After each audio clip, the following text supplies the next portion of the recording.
ஹalleluya. கர்த்தருடைய வசனம் ஸ்தோத்திரம் மகிமை உண்டாதாக. இந்த வசனத்துக்கு கர்த்தருக்கு நன்றி செலுத்துகிறேன். நான் தேவன் தாமே நம்ம நல்லபடியாக தேவ சரியாக அழைத்து வந்து கர்த்தரை துதிக்க போற்ற மையப்படுத்த கர்த்தரை ஆராதிக்க கர்த்தர் நாட்கள் செய்து இறக்கமான ஸ்தோத்திரம். கர்த்தர் வாழ்க்கையில் யாரும் நன்மை செய்திருக்கிறார். அதுக்கெல்லாம் தேவன் நன்றி செலுத்த கடமைப்பட்டிருக்கிறோம். பிரகாரம் நாங்கள் தேவ சரியாக தேவன் தொழுது கொண்டு கர்த்தரை துதிக்க போற்ற மையம் ஆராதிக்க கிருபை செய்து தேவன் நாட்டில் நம்மை ஆஸ்வதி கிருபைக்காக கர்த்தர் ஸ்தோத்திரம். அவருடைய தேவ நாட்டில் தேவசனாட்டில் கர்த்தர் துதிக்க ஆராதிக்க கர்த்தர் கிருபை செய்ய கர்த்தர் ஸ்தோத்திரம் செலுத்துகிறேன். உங்களை நிறையானும் கர்த்தர் இந்த பாக்கியத்தின் ஸ்லாகின் கொடுத்தபடியாக கர்த்தர் நன்றி செலுத்துகிறேன். தேவனுக்கு ஸ்தோத்திரம். ஹalleluya. இப்போ கையில் இருக்க வேதாந்தத்திலிருந்து ஒரு சில வசனங்களை வாசித்து தொடர்ந்து ஆவிக்குரிய வாழ்க்கையில் முன்னேற துவாவின் உதவி செய்வராக. நம்ம வாழ்க்கையிலே இன்னும் ஆவிக்குப்படியிலே இன்னொரு படி மேலே செல்வதற்காக இந்நாட்களில் ஒரு காரியத்தை கற்றுக்கொள்ள போகிறோம். வாசிக்கலாம். அப்போஸ்தலனாகிய பவுல் தீத்து எழுதின நிருபம், அதாவது 2வது நிருபம் 14வது வசனத்தை வாசிக்கலாம். தீத்து 2ஆம் அதிகாரம் 14 ஒரு சத்தமாக வாசிக்கலாம். தீத்து 2:14.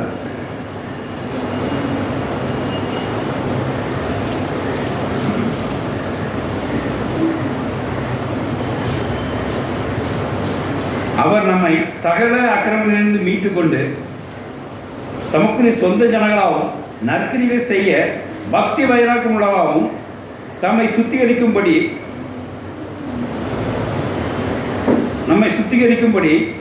நமக்காக தம்மை தாமே ஒப்பு கொடுத்தார். வாசிக்கலாம் திருப்பி. அவர் நம்மை சகல அக்கிரமங்களிலிருந்து மீட்டுக்கொண்டு நமக்கு சொந்த ஜனங்களாகவும் நற்கிரியை செய்ய பக்தி வைராக்கியம் உள்ளவர்களாகவும் நம்மை சுத்திகரிக்கும்படி நமக்காக தம்மை தாமே ஒப்பு கொடுத்தார். ஆமென். ஹalleluya. தேவனுடைய வசனம் ஸ்தோத்திரம் மகிமை உண்டாதாக. கர்த்தராகிய இயேசு கிறிஸ்து தம்மை நமக்காக ஒப்பு கொடுத்தார்ங்கிறதை இங்கே வெளிப்படுத்துகிறதை பார்க்கிறோம். அப்போஸ்தலர் தீத்து அருமையாக எழுதுகிறார். இயேசு கிறிஸ்து நமக்காக ஒப்பு கொடுத்தார். நமக்காக தம்மை ஒப்பு கொடுத்தார். எதற்காக என்று சொன்னால் நமக்கு அக்கிரமங்களை மீட்டுக்கொண்டு நம்ம அக்கிரமத்தை நாம் மீட்டுக்கொள்ள முடியாது. தம்மை நமக்காக ஒப்பு கொடுத்தார். எதற்காக என்று சொன்னால் நாம் அப்படியே நற்கிரிகளை செய்ய பக்தி வைராக்கியம் உள்ளவராகவும் சொந்த ஜனம் ஆக முடியாது அப்படி செய்தார் என்று சொல்லி அருமையாக ஆவியானவருமா இங்கே அப்போஸ்தலர் பவுல் எழுதியிருக்கிறத பார்க்கிறோம். நம்முடைய எல்லா அக்கிரமத்திலிருந்து கர்த்தராகிய இயேசு மீட்டு கொண்டார். ஹalleluya. நம்முடைய எல்லா தீமையிலிருந்தும் அக்கிரமத்திலிருந்தும் பாவத்திலிருந்தும் கர்த்தராகிய இயேசு மீட்டு கொண்டார். அதுக்காக என்ன செய்தார் தெரியுமா? தம்மை தாமே அவர் ஒப்பு கொடுத்தார். தம்மை ஒப்பு கொடுத்து நம்மளை அக்கிரமத்தை மீட்டு கொண்டார். தம்முடைய பசுத்தரித்தையும் நமக்காக அவர் ஒப்பு கொடுத்து நம்மளை அக்கிரமத்தை மீட்டு கொண்டார். எதற்காக என்றால் நம்ம சொந்த ஜனங்களாக ஜீவிக்க முடியாது. அவரை சொந்த ஜனங்களாக ஜீவிக்க முடியாது. கூடவே இன்னொரு காரியம் இங்கே பார்க்கிறோம். எதுக்காக தேவன் ஒப்பு கொடுத்தார் சொல்லி அதை நாம் கற்றுக்கொள்ள போகிறோம். என்ன என்று சொன்னால் நற்கிரியை செய்ய பக்தி வைராக்கியம் உள்ளவராக மாற்றுவதற்காக. ஆமென். ஹalleluya. தேவனுடைய வசனம் ஸ்தோத்திரம் உண்டாதாக. இப்படி கர்த்தராகிய இயேசு நம்மை தெரிந்தெடுத்து கொண்டு நம்மளை அக்கிரமத்தை மீட்டு கொள்ள முடியாது தம்மை தாமே ஒப்பு கொடுத்து தம் சொந்த ஜனங்களாக தேவனை மாற்றினார். மாற்ற மட்டுமல்லாமல் நம்மளை பக்தி வைராக்கியம் உள்ள பிள்ளைகளாக மாற வேண்டும் சொல்லி துவாவியானவர்களும் நமக்கு இங்கே போதனை செய்கிறார். ஹalleluya. தேவனுடைய வசனம் ஸ்தோத்திரம் உண்டாதாக. பக்தி வைராக்கியம் உள்ளவர்களாக நம்ம காணப்பட வேண்டும். எப்போது தேவ ஜனங்கள் எப்படி இருக்க வேண்டும்? பக்தி வைராக்கியம் உள்ளவர்களாக காண வேண்டும். சீல் என்று சொல்லி ஆங்கிலத்தில் போடப்பட்டிருக்கு. சீல் அப்படின்னு சொன்னால் அது பக்தி வைராக்கியம் உள்ளவர்களாக இருக்க வேண்டும் சொல்லி பார்க்கிறோம். தேவன் நம்மளை பக்தியுள்ள பிள்ளைகளாக தேர்ந்தெடுத்தார். அதை நம்ம மாற்றுகிறதே கிடையாது. வாசிக்கலாம். சங்கீதம் 4ஆம் அதிகாரம் 3. அதாவது வேதாந்தத்தில் ஒரு 3 காரியத்தை இந்த பக்தி ஓரியன்டா பார்க்குறோம். என்ன அப்படின்னா, ஒன்று பக்தி, இன்னொன்று பக்தி விருத்தி, இன்னொன்று பக்தி வைராக்கியம். என்னங்க வேதாந்தத்தில் பக்தி குறித்து எத்தனை காரியங்கள் போடப்பட்டிருக்குது? ஒன்று பக்தி உள்ள பிள்ளைகள் என்றும், 2வது பக்தி என்ன செய்யணும்? விருத்தி செய்யணும் என்றும், 3வது பக்தி வைராக்கியம் உள்ளவர்களாய் இருக்க வேண்டும் சொல்லி நம்ம பார்க்கிறோம். முதலாவது பார்க்கிறேன். சங்கீதம் 4ஆம் அதிகாரம் 3 வாசிங்க. பக்தி உள்ளவனை கர்த்தர் தமக்காக தெரிந்து கொண்டார். பக்தி உள்ளவனை கர்த்தர் தமக்காக தெரிந்து கொண்டார். அறியுங்கள். நான் கர்த்தரை நோக்கி கூப்பிடுகையில் அவர் கேட்பார். ஹalleluya. தேவனுடைய ஸ்தோத்திரம் உண்டாக. பக்தி உள்ளவனை கர்த்தர் தமக்காக தெரிந்து கொண்டார். தமக்காக சொந்த ஜனங்களை மாறுபடியாக பக்தி உள்ளவனை தெரிந்து கொண்டார். இங்கே கர்த்தர் பக்தியை நமக்கு ஸ்தாபித்திருக்காருன்னு சொல்லி பார்க்கிறோம். கர்த்தராகிய இயேசு கிறிஸ்து தம்மை ஒப்பு கொடுத்து நீங்க பக்தி வைராக்கியமா மாற வேண்டும்ன்றதுக்காக பக்தி உள்ள பிள்ளைகளை தேவன் தெரிந்தெடுத்திருக்காருங்கிறதை பார்க்கிறோம். அப்ப இந்த இடத்துல என்ன வருது? பக்தி உள்ள பிள்ளைகளாய் காணப்படுகிறோம்னு சொல்லி பார்க்கிறோம். கர்த்தருடைய வசனம் ஸ்தோத்திரம் உண்டாக. இந்த பக்தியை நம்ம அவமாக்க கூடாது. ஓசியா 6ஆம் அதிகாரம் 4ஆம் வசனம் வாசிக்கும் போது இந்த பக்தியை அவமதிக்காமல் இந்த பக்திகளே என்று சொல்லி பார்க்க வேண்டும். அதாவது முதலாவது நம்ம என்ன செய்ய வேண்டும்? எப்பவுமே தேவன் முதல்ல பக்தி உள்ள பிள்ளைகளாக இருக்க வேண்டும். அதுக்காக நம்ம தேவன் தெரிந்தெடுத்திருக்காருன்னு சொல்லி அறிய வேண்டும். நம்ம பக்தி அவனுடைய கத்திரிச்சிருக்கார் தெரிஞ்சிருக்க அவபக்தி உள்ளதாக இருக்க தெரிந்தெடுக்கவில்லை, பக்தி உள்ளதாக தெரிந்தெடுத்திருக்காரு. முதல்ல என்ன செய்ய வேண்டும்? உணர வேண்டும். அடுத்தது அந்த அந்த பக்தியை அவமதிக்க கூடாது. வாசிக்கலாம். ஓசியா 6:4. எப்ராயிமே உனக்கு என்ன செய்வேன்? யூதாவே உனக்கு என்ன செய்வேன்? உங்கள் பக்தி காலையில் காணும் மேகத்தை போல. இந்த பக்தி எப்படி இருக்குதா? அவமதிக்கிறாங்க. எப்படிமா? காலையில் காணும் மேகத்தை போலவும் விடியற்காலத்தில் தோன்றும் பனியை போல ஒளிந்து. இந்த பக்தி இப்படி இருக்க கூடாது. எப்படி இருக்கக்கூடாதுங்க? ஞாயிற்று மட்டும் தேவனை ஆராதிக்கிறது, ஞாயிற்று மட்டும் ஸ்தோத்திரம் சொல்றது, ஞாயிற்று மட்டும் பைபிள் படிக்கிறது, ஞாயிற்று மட்டும் காணிக்கை கொடுக்குறது. சில பக்தியில் நீங்க அப்படிதான் அவங்களுக்கு தேவைப்படும் போது பக்தியை பயன்படுத்துவாங்க, அவங்களுக்கு வேற காரியம் செய்வது பக்தியை ஓரம் கட்டி வச்சிருவாங்க. இதெல்லாம் ஒரு அவபக்தியா? எப்ராயிமே நான் உனக்கு என்ன செய்வேன்? யூத ஜனமே நான் உனக்கு என்ன செய்வேன்? உனக்குள்ள பக்தி எப்படி இருக்கு? ஸ்டாண்டர்டா இல்லையே, என்னாலும் இல்லையே. காலையில் தோன்ற மேகத்தை போல இருக்கு. மேகம் காலை அப்புறம் என்ன செய்யறது? நிச்சயம் மேகம் என்ன செய்யாது? விலகி போயிடும். அடுத்தது மாலை தோன்ற பனி என்ன ஆகும்? வெயில் ஏறணும்னு நிச்சயம் உருகி போயிடும். மறுநாள் காலையில் வந்து உருகி போயிடும். அப்போ அதை என்ன நாங்கள் ஃபிக்ஸடாங்க இல்லை. ஒரு பக்தியானது இப்படி டைனமிக்காக இருக்குது, ஒரு ஸ்டாட்டிக்காக நிதானமாக ஒரு ஸ்டாண்டர்டாக இல்லை அப்படின்றத இங்கே வேதம் நம்ம காட்டுகிறது. தேவன் வசனம் ஸ்தோத்திரம் உண்டாக. அப்போ தேவன் பக்தியில் உள்ள நம்ம தெரிந்து கொண்டான்னு சொன்னால் நம்ம பக்தியிலே முதல்ல என்ன செய்ய வேண்டும்? நிலைநிற்க வேண்டும். தேவனுடைய பக்தியிலே நிலைநிற்க வேண்டும். பக்திங்கிற முழு விளக்கம் போது இன்னொரு நான் தனியாக பிரசங்கிக்கிறேன். அது என்ன அர்த்தம் தெரியுமா? பக்தி அப்படின்றது தேவனை 3 காரியங்கள் உள்ளடங்கி. எப்படின்னா தேவனை நீங்கள் எப்போ சார்ந்திருக்க வேண்டும், தேவனை நீங்கள் சார்ந்திருக்க வேண்டும், அதாவது தேவன் மேலே நம்பிக்கையோடு இருக்க வேண்டும். 2வது தேவன் மேலே அன்புள்ளவர்களாய் காணப்பட வேண்டும். 2வது என்ன செய்யணும்? தேவன் மேலே அன்புள்ளவர்களாய் காணப்பட வேண்டும். 3வது முக்கியமான விஷயம், தேவனுக்கு மரியாதை கொடுக்க வேண்டும், ஆனர் பண்ணணும். இந்த 3 சேர்ந்தது, இந்த 3 கலவை சேர்ந்தது பக்தி. அன்பு, நம்பிக்கை, மரியாதை. இந்த 3 சேர்ந்தது லவ், ஹானரிசம் அண்ட் ஃபெய்த். இந்த 3 கிளப் பண்ணாதான் அது பேர் என்ன செய்வோம்? ஒரு நல்ல டிவோட்டியாக ஆக முடியும், ஒரு பக்தி உள்ள மனுஷனாக மாற முடியும். தேவன் வசனம் ஸ்தோத்திரம் உண்டாதாக. இந்த 3 இருக்க வேண்டும்.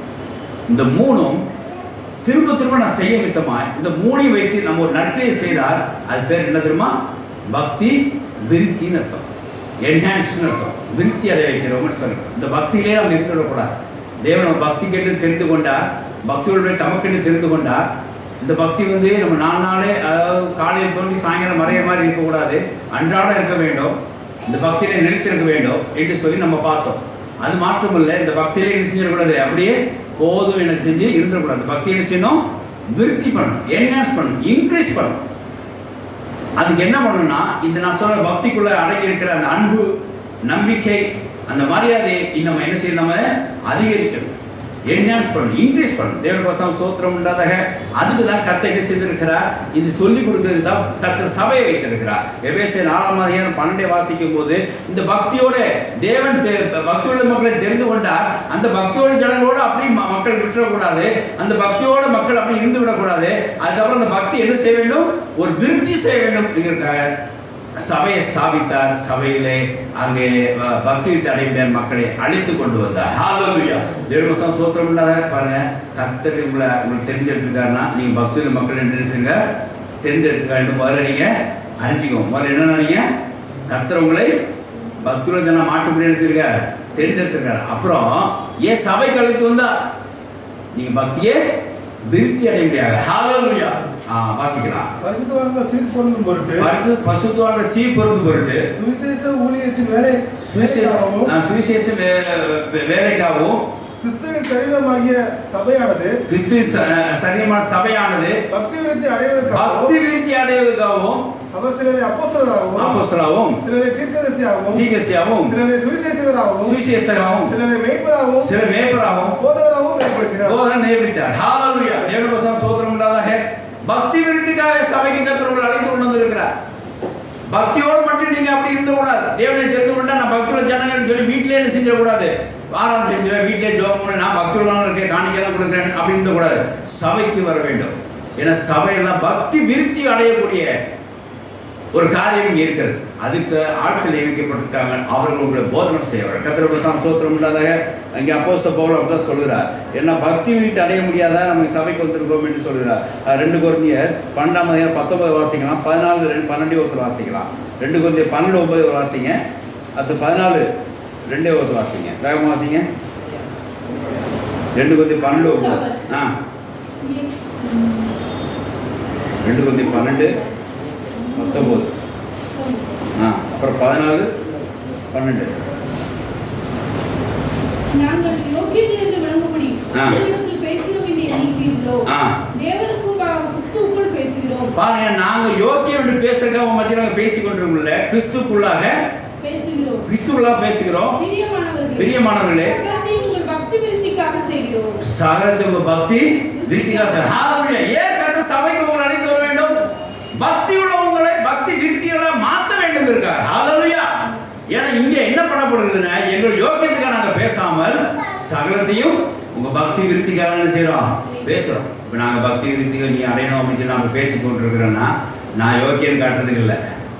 என்ன, நான் யோக்கியம் காட்டுறதுக்கு இல்லை. நீங்க பக்தி விருத்தி அடையணும், அதுதான் உங்க டார்கெட். ஏன் சபைக்கு வந்த நோக்கம்? பக்தியாக இருந்தால் வீட்டில் இருந்துக்கலாமே. சபைக்கு வந்த நோக்கம் என்ன? பக்தி இருந்துச்சு நீங்க இன்க்ரீஸ் பண்ணணும், என்ஹான்ஸ் பண்ணணும்.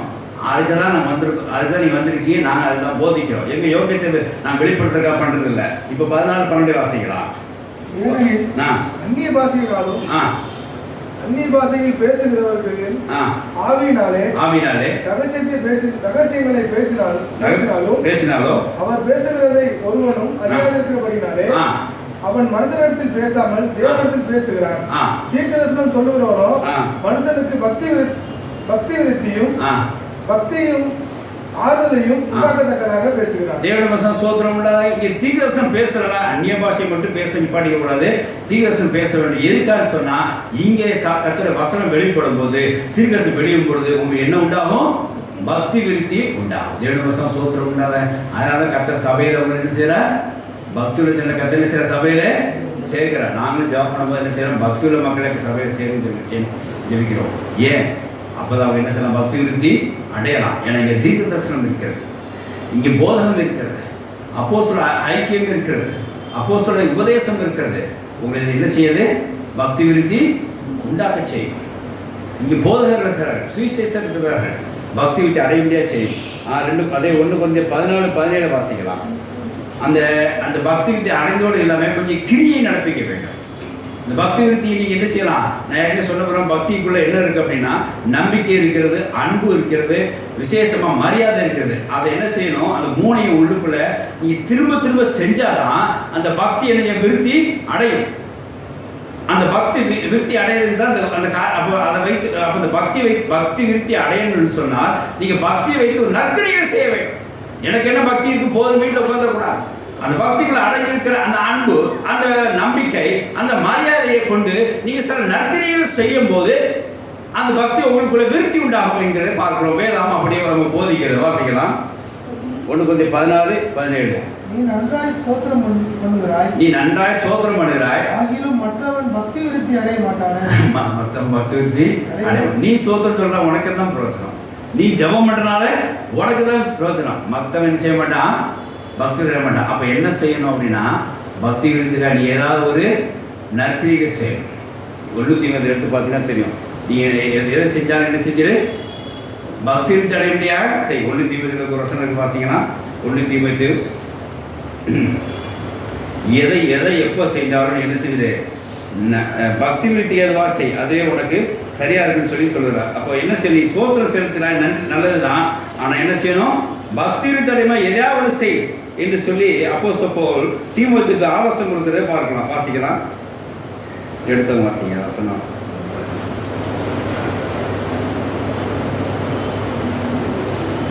எடுத்தீங்களா?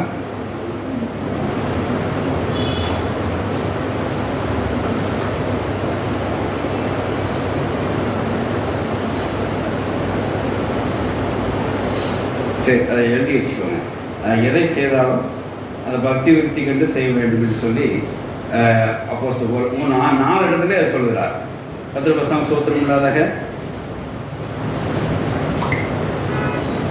எடுத்துறீங்களா?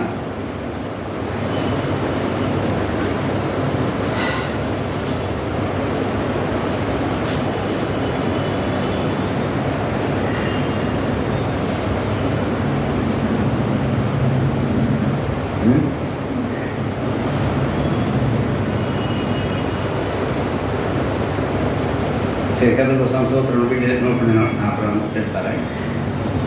ஆகையால் இங்கே நம்ம ஸ்தோத்திரம் செய்தோடு நிப்பாடிக்கக்கூடாது, பக்தியை காண்பிக்கிறோம் என்று நினைக்கக்கூடாது, ஜெபம் பண்ணுறோட பக்தியை காண்பிக்க நினைக்கக்கூடாது, ஆராயம் வந்துட்டோம் பக்தியை காண்பிக்க நினைக்கக்கூடாது.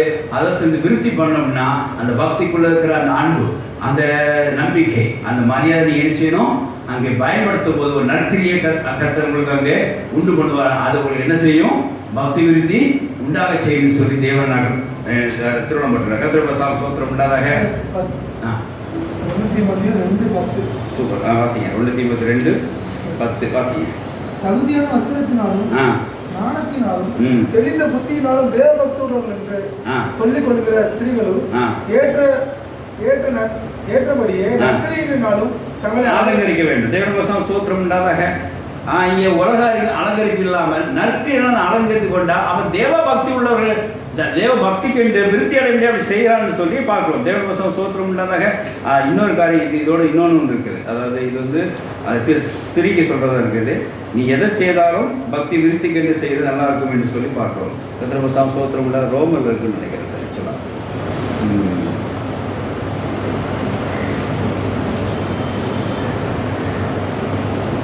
ரோமரில் இருக்குன்னு நினைக்கிறேன். சரி, இந்த வசனத்தை எடுத்து தரேன்.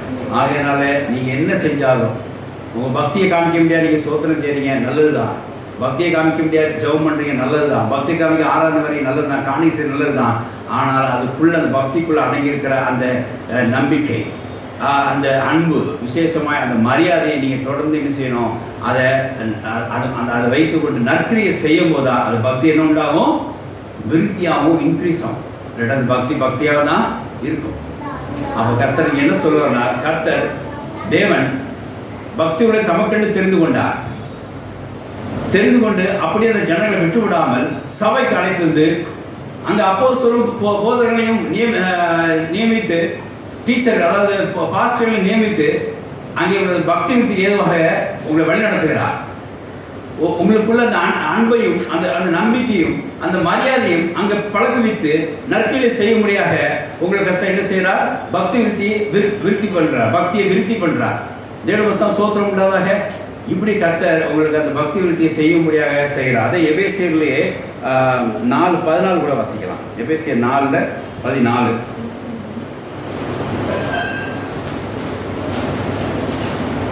வேற வாசி.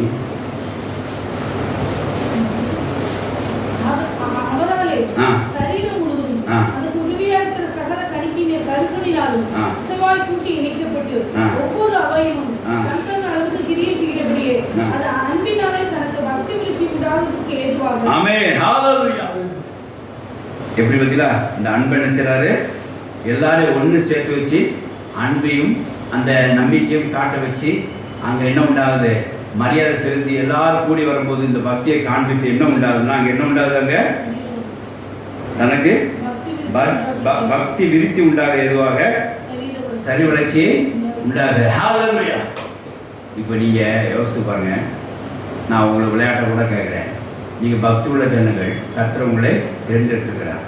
நீங்கள் இந்த சபைகளை வந்து பக்தி விருத்தி ஆகுறீங்களா இல்லையா என்கிறத நீங்கள் சிந்திக்க வேண்டும். இங்கே என்ன போட்டிருக்கிறோம், எபேசியர் 4:14 கர்த்தர் சபைக்கு அழைத்து வந்து கணுக்களாயும் அவைகளாம் தேவ கிறிஸ்திய சரியமாய் இணைத்து உங்களுக்கு என்ன செய்கிறார், பக்தி விருத்தி என்ன செய்கிறார், பக்தியில விருத்தி உண்டாக முடியாது அங்கே என்ன செய்கிறார், உங்கள் சரீரத்தை அவைகளை வளர்க்க செய்கிறார். நீங்க இங்க வந்து பக்தி விருத்தி உண்டாகுது அப்படின்னா இது சபையா இங்க செயல்படும் சொல்லி அர்த்தம். ஹalleluya. நீங்க சபைக்குள்ள வந்து நீங்க வந்திருக்கீங்க அப்படின்னா பக்தி விருத்தி உண்டாக போறீங்கன்னு சொல்லி அர்த்தம். ஹalleluya. சபை பக்தி விருத்தி உண்டாக அமைக்கப்பட்டிருக்கிறது. ஹalleluya. சபை பக்தி விருத்தி உங்களுக்கு உண்டாக முடியாது செய்ய முடியாக உண்டாக்க வைக்கப்பட்டிருக்கிறது என்பதை தேவ ஜனங்கள் அறிந்து கொள்ளணும். பக்தி உள்ள ஜனங்கள் தேவன் தெரிந்து கொண்டார். ஆனால் பக்தி விருத்தி அடைய கர்த்தர் சபையை உங்களை அழைத்து வந்தார். ரெண்டுக்கு வித்தியாசம் புரிஞ்சுக்கோங்க. இப்போ உங்களுக்கு என்ன புரிஞ்சுது? தேவன் பக்தியுள்ள ஜனங்கள் நமக்கிட்டு தெரிந்து கொண்டார். அந்த பக்தியை எப்படி வெளிப்படுத்துவீங்க? அன்பு, நம்பிக்கை, மரியாதை மூலமாக அந்த பக்தியை தேவன் வெளிப்படுத்துவீங்க. ஆனால் அப்புறம் அந்த பக்தியுள்ள ஜனங்களை தேவன் தெரிந்து கொண்ட தேவன் அப்படி விட்டு விட மாட்டார். அவங்க என்ன சொல்லுவாரா? சபைக்கு அழைத்து வந்து அதை என்ன செய்கிறார்? என்ஹான்ஸ் பண்ணுறார், விருத்தி அடை செய்கிறார். அதுக்காக இங்கே போதகர், தீர்க்கதரிசனங்கள் எல்லாம் வைத்திருக்கிறார். அது எப்படி சபை விருத்தி உண்டாத, பக்தி விருத்தி உண்டாதுன்னா உங்களோட அந்த அன்பு, மரியாதையும் அந்த விசுவாச நம்பிக்கையை வைத்து கர்த்தர் செய்வதை ஒரு நற்கிரிகளை செய்ய வைக்கிறார். செய்ய வைத்து என்னவோ உண்டாக்குறார்? உங்கள் பக்தியை விருத்தி உண்டாக்குறார். அப்போ பாருங்க, முதல்ல பக்தி வேண்டும், நம்ம பக்தி விருத்தி வேண்டும். இது நல்ல தேவனை அறிந்து கொள்ள வேண்டும். மூணாவதா இப்போ நம்ம தலைப்பு செஞ்சு வரோம், பக்தி வைராக்கிய வேண்டும். இந்த விருத்தி இப்போ என்னவா மாறும்? பக்திக்கும் பக்தி வைராக்கியம் நடுவில் இருக்கிறதா என்னது? விருத்தி. அது எங்கே தான் கிடைக்கும்? அது எங்கே தான் கிடைக்கும்? சபையில் உண்டாகும். சபையில் சொல்லி இருக்கப்படுகிறது. இப்போ நீங்கள் பக்தி வைராக்கியத்துக்குள்ளே வர வேண்டும். தேவ சோத்திரம் உண்டாக இந்த பக்தி வைராக்கியத்துக்குள்ளே வரணும் அப்படிங்கிறதா ஆவியானவர் விரும்புகிறார். இயேசு அதுக்காக தம்மை ஒப்பு கொடுத்தான்னு சொல்லி தலைப்போசனத்திலே வாசித்தோம். ஆனால் இந்த பக்தி வைராக்கியம் எப்படி இருக்கு தெரியுமா? உங்களை யாராவது நல்வழி நடத்துனாங்கன்னா உடனே அந்த மனித மேலே போய் நம்பிக்கை வச்சிருங்க. உங்களை யாராவது சரியான வழி காட்டினாங்கன்னா உடனே அந்த மனித மேல் நம்பிக்கை வச்சிருக்கீங்க, அவங்களை வைராக்கியம் கொள்றீங்க. அப்படி அல்ல, தேவன் சில மனிதன் மூலமாக உங்களை வழி நடத்துறதை நம்ம பார்க்கிறோம். அதுக்காக மனிதன் தேவனாக மாறிட முடியாது. தேவன் தான், மனிதன் தான். தேவன் சில நேரங்கள் மனிதன் உங்களை ஆலோசனை கொடுத்து உங்க நல்வழி நடத்துதான்னு சொன்னால் அதுக்கு தேவன் தான் சோதரம்னு சொல்லி நீங்கள் சொல்ல வேண்டிய தவிர அந்த மனிதனை தெய்வமாக கொண்டு அவங்க பக்தி வைராக்கியம் வைக்கிறீங்க, அது சரிபட்டு அந்த வைராக்கியம் கொள்ளக்கூடாது. வாசிக்கலாம். என்ன 11ஆம் அதிகாரம் 21 வாசிக்கும் போது மோசே சொல்கிறான், ஏன் மேலே வைராக்கியம் கொள்றீங்க? பசுத்தாவே அவங்க மேலே இறங்கி அவங்களே செயல்பட சொல்லி அவன் தேவன் மேலே வைராக்கியம் வைக்கணும்னு சொல்லி மோசே அருமையாக தன்னை தாழ்த்துக்கிறத பார்க்கிறோம். வாசிக்கலாம். என்ன 11:21 வாசிங்க. இன்னொரு கலாத்தியர் 4:17 வாசிங்க. இன்னொரு கலாத்தியர் 4:17 எடுத்து வச்சுக்கோங்க.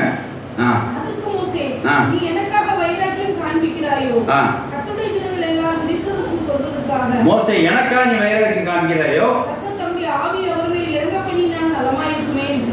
பாருங்க, இப்போ அதாவது அவர் எல்லாத்தையும் வாலிபரை கூப்பிட்டு ஆசீர்வதிக்கிறார் மோசே. அப்போது ஒருத்தர் மட்டும் என்ன செஞ்சுறாரு? டெண்டுக்கு வந்து வரமாட்டேன் அப்படின்றாரு. உடனே என்ன சொல்கிறாரு? அந்த மனுஷன் நீங்கள் வச்சுங்க குத்தி கொண்டு போடுங்க அப்படின்னு ஒரு வைராக்கியோட ஒரு மனுஷன் பேசுகிறான். உடனே நீ எனக்காக வைராக்கியம் கொண்டு பேசுறியோ? ஒருவேளை கர்த்தரோட பசுதான் என்ன பண்ணால் என்ன பண்ண முடியும்? 70 பேர் அபிஷேகம் நான் அழைத்து வந்திருக்கிறேன். அதில் ஒருத்தர் என்ன செஞ்சுருக்கான்? பாளையத்துக்குள்ளே இருந்துட்டான், உட்காந்துட்டு வரமாட்டான். ஆனால் அவனை கொண்டு போடுங்க அப்படின்னு சொல்லி வைராக்கியமாக அந்த இளைஞன் பேசுகிறான். அப்போ அவர் சொல்கிறது, இந்த வைராக்கியம் எதுக்காக? நான் கஷ்டப்பட்டு அந்த 70 பேருக்கு அபிஷேகம் இருக்கு நான் நிற்கிறதுக்காக என்னோட விருத்தம் தான் நீ என் வைராக்கியம் கொள்கிற, தேவ விருத்தம் இல்லை, அது வேண்டாம் அப்படின்றாரு. அப்போ பாருங்க, இப்போ இங்கே மனுஷரோட வைராக்கியம் எங்கே இருக்கு? நீங்கள் வைராக்கியம் எங்கே இருக்கிற மேலே நம்ம நடத்துகிற பாஸ்டர் மேலே எப்படியாவது ஐயா ஐயா ஐயா அப்படின்ட்டான். ஐயா சொன்னால் போதும். ஐயாக்கா வைராக்கியம் நிற்கிறேன். ஐயாக்கா வைராக்கியம் என்ன பண்ண போகிறேன்? ஐயாக்காக வைராக்கியம் என்ன பண்ண போகிறேன்? 7% சோத்திரம் அந்த ஒருத்தர் பொண்ணு கல்யாணம் பார்க்கணும், வீட்டு ஐயா பார்த்து கேட்டுக்குங்க அப்படின்னா சரி, பொண்ணு பார்த்துட்டு போயிட்டாங்க. பார்த்துக்கப்புறம் முடிவு ஐயாட்ட கேட்டுங்களேன். ஐயாவை கல்யாணம் அனுப்புறாரு. கல்யாணம் அனுப்புறது அந்த பொண்ணு தான், பொண்ணோட முடிவு தான் சொல்லணும். 7% சோத்திரம் இது அதெல்லாம் அவர் மேலோட வைராக்கியம். இந்த வைராக்கியம் தப்பாம், அதே தான் சொல்லுது. அவரே சொல்கிறார், ஏன் மேலே ஏன் வைராக்கியம் வச்சு அவனை பிடிச்சி நீ பண்ணுறேன்? தேவனோட பசுத்தான் நினைப்பி அவனை ஆசீர்வாதத்தை என்ன பண்ணுவேன்? அதனால் அப்படி ஏன் மேலே வைராக்கியம் கொண்டு இப்படி வீரமாக பேசாத என்று சொல்லி மோசே எங்கள் அருமையாக அறிவுறுத்துகிறார். கலாத்தியர் 4:17 பாருங்க, வாசிங்க. அவர் உங்களை நாடி வைராக்கியம் பாராட்டுகிறார்கள். அவர் உங்களை நாடி வைராக்கியம் பாராட்டுகிறார்கள். ஆகிலும் நன்மனதோடு அப்படி செய்யாமல் நீங்கள் அவர்களை நாடி வைராக்கியம் பாராட்டும் பொருட்டு உங்களை புறம்பாக்க விரும்புகிறார்கள். பாருங்க, இந்த பாருங்க, அதாவது பாஸ்டர் சில ஊழியக்காரர் உங்க வைராக்கியம் காட்டுவாங்க. ஆனால் அதுக்கு எதுக்காவது நீங்க அவங்க மேல வைராக்கியம் வச்சு பின்னாடி வர்றதுக்கான செய்யறாங்கன்னா அந்த வைராக்கியம் பாடுறதுல நல்ல ஒரு வைராக்கியம் இல்லை, அது வேஷம் உள்ள வைராக்கியம் என்று சொல்கிறார். அப்போ இந்த இடத்துல என்ன பண்ணுறாங்க மக்கள்? மனுஷன் என்ன செய்கிறாங்க? வைராக்கியம் ஊழியர்களே கதி அப்படின்னு நினைக்கிறாங்க. இந்த வைராக்கியம் கூட நம்ம வைராக்கியம் எங்கே இருக்கணும்? பக்தி வைராக்கியம் எங்கே இருக்கணும்? தேவன் மேல் தான் இருக்கணும். கத்திர சோத்திரம் உண்டாக இது பாஸ்டர் மேலே வச்சுனா பாஸ்டர் எங்க மேல் நம்ம இறக்க வச்சிருக்காரு அப்போ நான் செஞ்சு கொடுக்கணும் அப்படின்னு நினைக்கிறாங்க. அவங்க எதுக்காக செய்கிறாங்க தெரியுமா? அவங்க எதுக்காக செய்கிறாங்க? அதாங்க போடப்பட்டிருக்கு. எதுக்காக செய்கிறாங்க? அவங்களுக்கு ஏதாவது அவங்க பின்னாடி நீங்கள் பக்தி வைராக்கியமா வர்றதுக்காக செய்கிறாங்க. ஆனால் அப்படி செய்கிறது நல்ல காரியம் இல்லை, அது வேஷமான காரியம். அதுக்கு 18 வாசிக்கலாம். 18 வாசிக்கலாம் தொடர்ந்து. நல்ல விஷயத்தில் வைராக்கியம் பாராட்டுவது நல்லதுதான். சில விஷயங்கள் பாராட்டு நல்லதுதான். அதை நான் உங்களிடத்தில் இருக்கும் பொழுது எல்லாரும் மாத்திரமல்ல எப்பொழுதும் பாராட்ட வேண்டும். பாருங்க, பாஸ்டர் இருந்தால் மட்டும்தான் வைராக்கியம் பாராட்டுறாங்க. கண்டுபிடிச்சலாம் நீங்கள் அவங்கள பாஸ்டருக்காக வைராக்கியம் பாராட்ட முடியலாம். அவங்க இருக்கும் மட்டும் அப்படி ஐயாக்கள் அப்படிப்பாங்க. ஐயாவுக்கு தனி தட்டு கொடுப்பான், அப்படி சவுண்டு விடுவான். பார்த்தீங்களா சில பேர் ஐயாவுக்கு அந்த வெள்ளை துணி போடுவான், ஐயா அந்த சோவை தொடச்சி விடு. இதெல்லாம் சீனு ரொம்ப வைராக்கியம் நினச்சிக்கிறீங்க. ஏன்னா அதை தான் சொல்லுவார். நான் தூரமாக இருக்கும்போது கூட என்ன செய்யணும்? வைராக்கியமாக நல்லது தான். தூரமாக இருக்கும்போது நீங்கள் பண்ணணும். ஆனால் அவர்கள் செய்ய மாட்டாங்க. நீங்களும் அப்படி மனுஷன் மேலே வைராக்கியம் வைக்கிறாங்க. அதில் வைராக்கியம் நம்ம எங்கே இருக்கணும்? தேவ பக்தி மேலே இருக்க வேண்டும். கத்திரபசம் சோத்திரம் உண்டாக தேவ பக்தி வைராக்கியம் தான் கரெக்ட் என்று சொல்லி பார்க்கிறோம். ஆகையினால இந்த வைராக்கியம் நமக்கு ரொம்ப முக்கியம் என்று சொல்லி பார்க்கிறோம். அதாவது எரேமியா 2ஆம் அதிகாரம் 2 வாசிக்கும் போது இந்த வைராக்கியத்தை தேவன் பார்க்கிறார். இந்த பக்தி வைராக்கியத்தை தேவன் பார்க்கிறார். என்ன பார்க்கிறார்? நீ மனுஷன் மேலே வச்சிருக்கீங்களா வைராக்கியத்தை? ஏன் மேலே வைத்திருக்கீங்களா? தேவன் ஒத்து பார்க்கிறார். சாதாரண வச்சுக்கங்க. சில பேர் பார்த்தீங்கன்னா சொல்லுவாங்க மனுஷ வைராக்கியத்தை மிச்சம்னா சிலர் சபைக்கே போகிறாங்க. அந்த பாஸ்ட் மேலே வைராக்கியத்துக்கு தான் போகிறாங்க. ஒரு இடத்துல கேட்டேன், பரவாயில்லையா நீங்கள் சீக்கிரமாக வேலை செய்கிறீங்களே அப்படின்னு கேட்டேன். ஆனால் சொல்கிறேன், அம்மா எங்கள் மாமா பாஸ்டர்ல அவர் எதாவது கத்துவார் அப்படின்றாங்க. அப்போ யாருக்காக வைராக்கியம்? தேவனுக்காக வைராக்கியம், மனுஷனுக்காக வைராக்கியம். ஆண்டவர் பார்க்குறாரு. நீ தேவ பக்தியில் வைராக்கியம் உள்ளவர்களாக இருக்கீங்கன்னு பார்க்குறாரு. மனுஷன் மேலே வைராக்கியம் உள்ளவர்களாக பார்க்குறாரு. வாசிக்கலாம் எரேமியா 2:2. எஸ்ரேமில் போய் சொல்லு. என்ன சொல்லணும் தெரியுமா?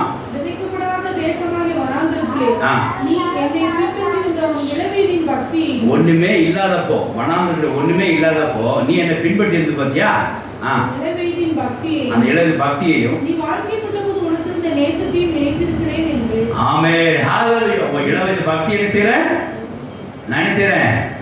நினைத்திருக்கிறேன். ஐ எம் ரிமெம்பரிங் உன் பக்தியை நான் பார்த்துருக்கிறேன். ஒண்ணுமே இல்லாம மனாந்தத்தில் என்னை தேடி வந்து பத்தியா எருசலேமில் உள்ள ஜனங்கள் என்னை தேடி வந்து பார்த்தீங்களா? அதை என்ன செய்ய போறதில்ல, மறக்க போறதில்லை.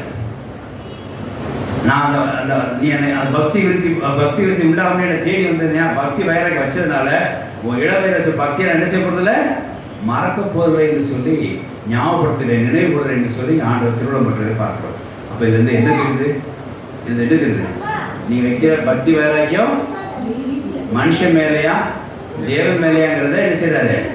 ஆண்டவர் நினைவு கொள்கிறார், பார்த்து கொண்டிருக்கிறார் சொல்லி அர்த்தம். ஆகையினால நாம் தேவ பக்திய வைராக்கிய உள்ளவர்களாக மாற வேண்டுங்கிறது தேவனுடைய திட்டமா இருக்கு. ஹல்லேலூயா. தேவன் பக்தி உள்ள பிள்ளைகளை தமக்காக தெரிந்து கொண்டார். தன் பக்தி விருத்தி உண்மையில உள்ள பக்தியை விருத்தி அந்த பக்தியை வந்து அப்படியே பக்தியுள்ள ஜனங்கள் அப்படியே விட்டு விடாதபடிக்கு பக்தி விருத்தி அடைய சபைக்குள்ள அழைத்து வந்தார், போதனை கொடுக்கிறார், நற்கிரியை செய்ய வைக்கிறார். அது மாத்திரமல்ல, இப்ப பக்தி விருத்தி என்ன உண்டாக செய்கிறார்? பக்தி வைராக்கியமே மாற்றத்துக்கு அவர் பிரயாசப்படுகிறார், முயற்சி செய்கிறார். பக்தியோட மக்களை கர்த்தர் என்ன செய்கிறார்? பக்தி வைராக்கியம் உள்ளவர்களை கர்த்தர் என்ன செய்கிறார்? அந்த இடத்துல பக்தியோட ஜனங்களை மாற்றுகிறார். பக்தியோட ஜனங்களை பக்தி வைராக்கியம் உள்ளவர்களாக என்ன செய்கிறார்? கர்த்தரை மாற்றுகிறார். இதுக்காக உங்க பக்தியை அவர் என்ன செய்கிறார்? பார்த்து கொண்டே இருக்கிறார். நினைவுகளை அந்த பக்தியை உள்ள நினைவுகளை அவரை நினைச்சு பார்க்கிறார். ஆமென். ஹல்லேலூயா. சின்ன வயசுலேயே எனக்கு தசமா கொடுத்தானே, சின்ன வயசுலேயே சாப்பிடாம ஆலயத்துக்கு வருவானே, சின்ன வயசுலேயே அவன் பாயை விரிச்சு போட்டானே, சின்ன வயசுலேயே அவன் மைக்கை செட் பண்ணானே, இதெல்லாம் இளவயது பக்தியை கர்த்தர் என்ன செய்கிறார்? ஒன்றுமே இல்லாதவன் செஞ்சானே அப்படின்னு சொல்லி தேவன் நம்ம பக்தியை செய்வார், நினைச்சு பார்க்குறார். அந்த பக்தி வைரத்தை நினைச்சு பார்க்கிறார். அப்படி உள்ள தேவன் நாம் அப்படி உள்ள தேவனாக இருக்க முடியாது. நாம் சந்தோஷப்பட்டு களி கொடுக்குவோமாக, தொடர்ந்து பக்தி வைரத்தில் நிலைத்திருப்போமாக. ஆகையால் பக்தியுள்ள பிள்ளைகளாக தேவன் நமக்கு தேர்ந்தெடுத்திருக்கிறார். பக்தி தர முடியாத சபையை அழைத்து வந்திருக்கிறார். இப்போ பக்தி வைராக்க உண்டாக முடியாத சபைக்குள்ளே அவர் போதிக்கிறார் உங்களுக்காக. ஆமென். ஹல்லேலூயா. ஆனால் பக்தி விருத்தி அதை உண்டாகத்திலிருந்து பக்தி விருத்திலிருந்து பக்தி வைராக்குள்ள மாற வேண்டும் சொல்லி பசுதாவை நமக்கு மத்தியிலே திருடப்பட்டுகிறார். இப்போ பக்தி வைராக்கியத்தில் என்ன அப்படின்னு நான் ஆரம்பத்தில் சொல்லிட்டேன். பக்தி அப்படின்னா ஒரு 3 காரியம் உள்ளடங்கியிருக்கு. நம்பிக்கை, அன்பு, மரியாதை. இந்த மூணு வச்சு நீங்கள் காரியம் நடப்பிக்கும் போது பக்தி விருத்தி உண்டாகும்.